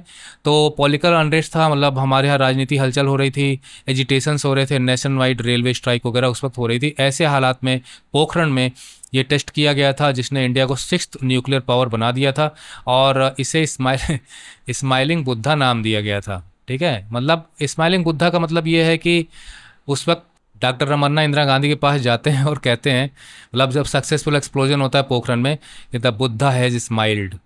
जबकि जो है बौद्ध धर्म इन सब हिंसा को सपोर्ट नहीं करता है ना। अब आता है पॉलिटिकल कंसेंसस। नेशनल इंटरेस्ट मतलब होता है कि भाई ठीक है, आप देश के अंदर लड़ाई लड़ो, लेकिन जब देश की बात आए तो सबको एक हो जाना है। तो राष्ट्र के हितों की जब बात आती है, नेशनल इंटरेस्ट की बात आती है, तो कंसेंसस का मतलब होता है सबकी राय एक हो जाना। और पॉलिटिकल का मतलब होता है कि जितने भी डिफरेंट पॉलिटिकल पार्टीज हैं सब एक तरह, एक ही भाषा में बात करें, एक ही चीज़ को बोलें। That is called political consensus. तो although Indian political parties had some differences, भाई देश के अंदर पॉलिटिकल पार्टीज में आपस में डिफरेंसेस थे, क्योंकि जनता गवर्नमेंट जो है वो ही मेन उस वक्त थोड़ा सा पोजीशन में थी इसके। तो लेकिन जब फॉरेन रिलेशंस की बात आती थी, दे जनरली एग्रीड ऑन की इशूज़। तो कांग्रेस की जो फॉरेन पॉलिसी है उसको काफ़ी कुछ मामले में सपोर्ट करते थे, जैसे नेशनल इंटीग्रेशन, यानी राष्ट्र का एकीकरण, राष्ट्र एक होना चाहिए, राष्ट्र एक होना चाहिए। Protection of international boundaries, Bharat की बाउंड्रीज को प्रोटेक्ट करना है। Safeguarding national interest, Bharat के हितों का ख्याल रखना है। तो इसके लिए हर पॉलिटिकल पार्टी एक स्वर में बोलती थी। बिटवीन 1960 टू 1971 ये दौर दिया गया है। इंडिया फॉट 3 वार्स, 3 वार उसे लड़ने पड़े, but foreign policy never became a major issue. लेकिन फॉरेन पॉलिसी कभी भी कोई मेजर इशू पार्टी पॉलिटिक्स में नहीं बना। कहने का मतलब ये है कि भारत में जो राजनीतिक दल थे, भारत की जो राजनीति थी, उसने फॉरेन पॉलिसी पे कोई ज़्यादा क्वेश्चन 1960 टू 1971 के बीच में ज़्यादा नहीं किया। इन तीनों चीज़ों को लेकर सब एक थे। हाँ, नेहरू की जो चाइना को लेकर जो उनका इतना वो भरोसा था वो ज़रूर टूटा। तो फॉरेन पॉलिसी को लेकर झगड़ा नहीं था। अब इंडिया का न्यूक्लियर प्रोग्राम की बात की गई है, तो India position on international treaties, तो यहाँ पे कुछ ट्रीटी का नाम दिया गया है, हम इसको थोड़ा सा हाईलाइट कर देंगे। एक है नॉन प्रोलिफरेशन ट्रीटी, जो 1970 में वो लागू हुई थी। 1968 में उसे मतलब बनाया गया था। CTBT है, कॉम्प्रिहेंसिव टेस्ट बैन ट्रीटी है। कॉम्प्रिहेंसिव टेस्ट बैन ट्रीटी का मतलब ये है कि भाई हमने कुछ आपको यहाँ नो हाउ में आपको मिल जाएगा, काफ़ी कुछ यहाँ आप जाके पढ़ सकते हैं। कॉम्प्रिहेंसिव टेस्ट बैन ट्रीटी का मतलब ये है कि जो है न्यूक्लियर एक्सप्लोजन के जो टेस्ट होता है उस पर बैन लगाना है 1996 में, क्योंकि जब और भी देश इसी कोशिश करने लगे तब ये सिचुएशन बनी। 1995 की यहाँ पे दिया गया है कि India oppose the indefinite extension of non nuclear non proliferation treaty का इनडेफिनेट एक्सटेंशन किया गया, भारत ने इसका विरोध किया। मतलब अदर कंट्री, काफ़ी कंट्रीज ने शामिल साइन किया है, मतलब लगभग सभी देशों ने शामिल किया है, लेकिन इंडिया ने नहीं किया। इंडिया के देखे देखी पाकिस्तान ने भी नहीं किया, इजराइल ने नहीं किया, कुछ ही कंट्रीज़ ने नहीं किया। कारण क्या है, भारत क्यों इसको अपोज करता है? These were unfair and selectively applied. देखिए, अनफेयर का तो मतलब समझ में आता है कि भाई ये अन्याय करती हैं, समता का यहाँ पे इक्वलिटी बेसिस यहाँ पे है नहीं, और सेलेक्टिवली अप्लाइड है, मतलब भाई इसका तो मतलब वही मेन जिसे कहा जाए कि अब क्या कहा जाए, मतलब सेलेक्टिव मतलब होता है कि चुन चुन कर कहीं पे उसे लागू करना और कहीं पे उसी चीज़ को लागू ना करना। तो नॉन न्यूक्लियर स्टेट्स जो हैं, जहाँ पे न्यूक्लियर टेस्ट अभी नहीं किया गया है, उनकी बात की जा रही है कि भाई जहाँ पे न्यूक्लियर स्टेट्स हैं, नॉन न्यूक्लियर स्टेट्स हैं, वहाँ आप इसे लागू करना चाहते हो, जबकि आप legitimizing the monopoly of nuclear powers, nuclear powers की जो न्यूक्लियर पावर्स जिनके पास परमाणु हथियार, उन्हें आप लेजिटिमाइज कर रहे हो, मतलब उन्हें आप मान्यता दे रहे हो। मेजर न्यूक्लियर टेस्ट जो है इंडिया में हुए बाद में 1998 में, जब अटल बिहारी वाजपेयी गवर्नमेंट थी, तो एक नहीं कई एक्सप्लोजन किए गए थे। Conducted a series of nuclear test, है ना। इससे भारत की मिलिट्री कैपेबिलिटी का पता चलता है। और बाद में पाकिस्तान ने भी किया था फिर, मतलब भारत के देखा देखी, और पाकिस्तान भी एक परमाणु हथियार संपन्न देश बन गया, जिससे न्यूक्लियर टेंशन बना भारत और पाकिस्तान के बीच में। और अभी जब ऑपरेशन सिंदूर हुआ था, तो भारत बाद में काफ़ी कुछ धमकियां भारत को मिली हैं पाकिस्तान की तरफ से कि भाई हम न्यूक्लियर आक्रमण कर सकते हैं। ये 11 से 13 मई के बीच में, वहाँ भी उस समय भी मई था और यहाँ पे भी मई, 3 एक्सप्लोजन इस दिन हुए थे और 2 एक्सप्लोजन, कुल मिला के 5 किए गए थे, और इसे ऑपरेशन शक्ति नाम दिए गए थे। मैं कुछ एक्स्ट्रा आपको बता दे रहा हूँ। और मई 28, मतलब ये 11 तारीख की मई है, और मई 28 को पाकिस्तान ने भी कर दिया था एक्सप्लोजन। APJ अब्दुल कलाम की देखरेख में हुआ था ये सब कुछ।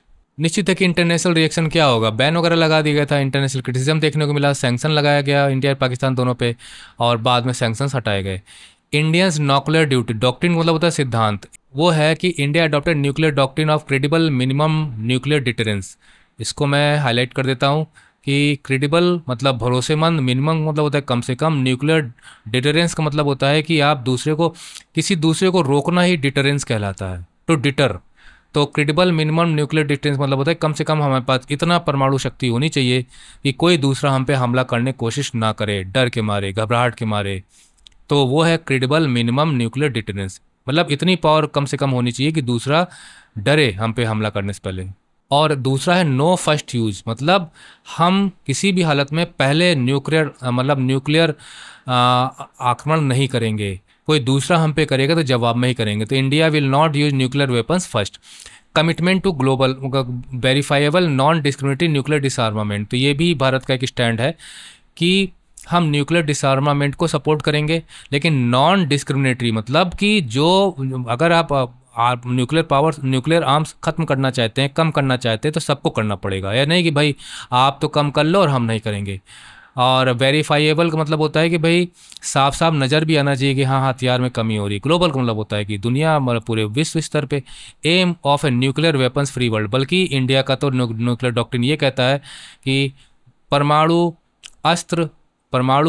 न्यूक्लियर आर्म्स के बिना वर्ल्ड होना चाहिए, एग्जिस्ट ही नहीं करनी चाहिए न्यूक्लियर आर्म्स, क्योंकि इनमें बहुत पावर है दुनिया को ख़त्म करने की। तो ये बात है nuclear doctrine. Shifting alliance in world politics, ये अलग साइड में दिया गया था, फिर भी मैंने इसको शामिल कर लिया। देखिए 1960 वर्ल्ड पॉलिटिक्स मतलब होता है कि दुनिया में राजनीति में जो चेंजेस देखने को मिलते हैं। 1977 में जनता पार्टी गवर्नमेंट आती है पावर में, और इट डिक्लेयर्स नॉन अलाइनमेंट को वो फॉलो करती है, correcting the earlier pro Soviet tilt.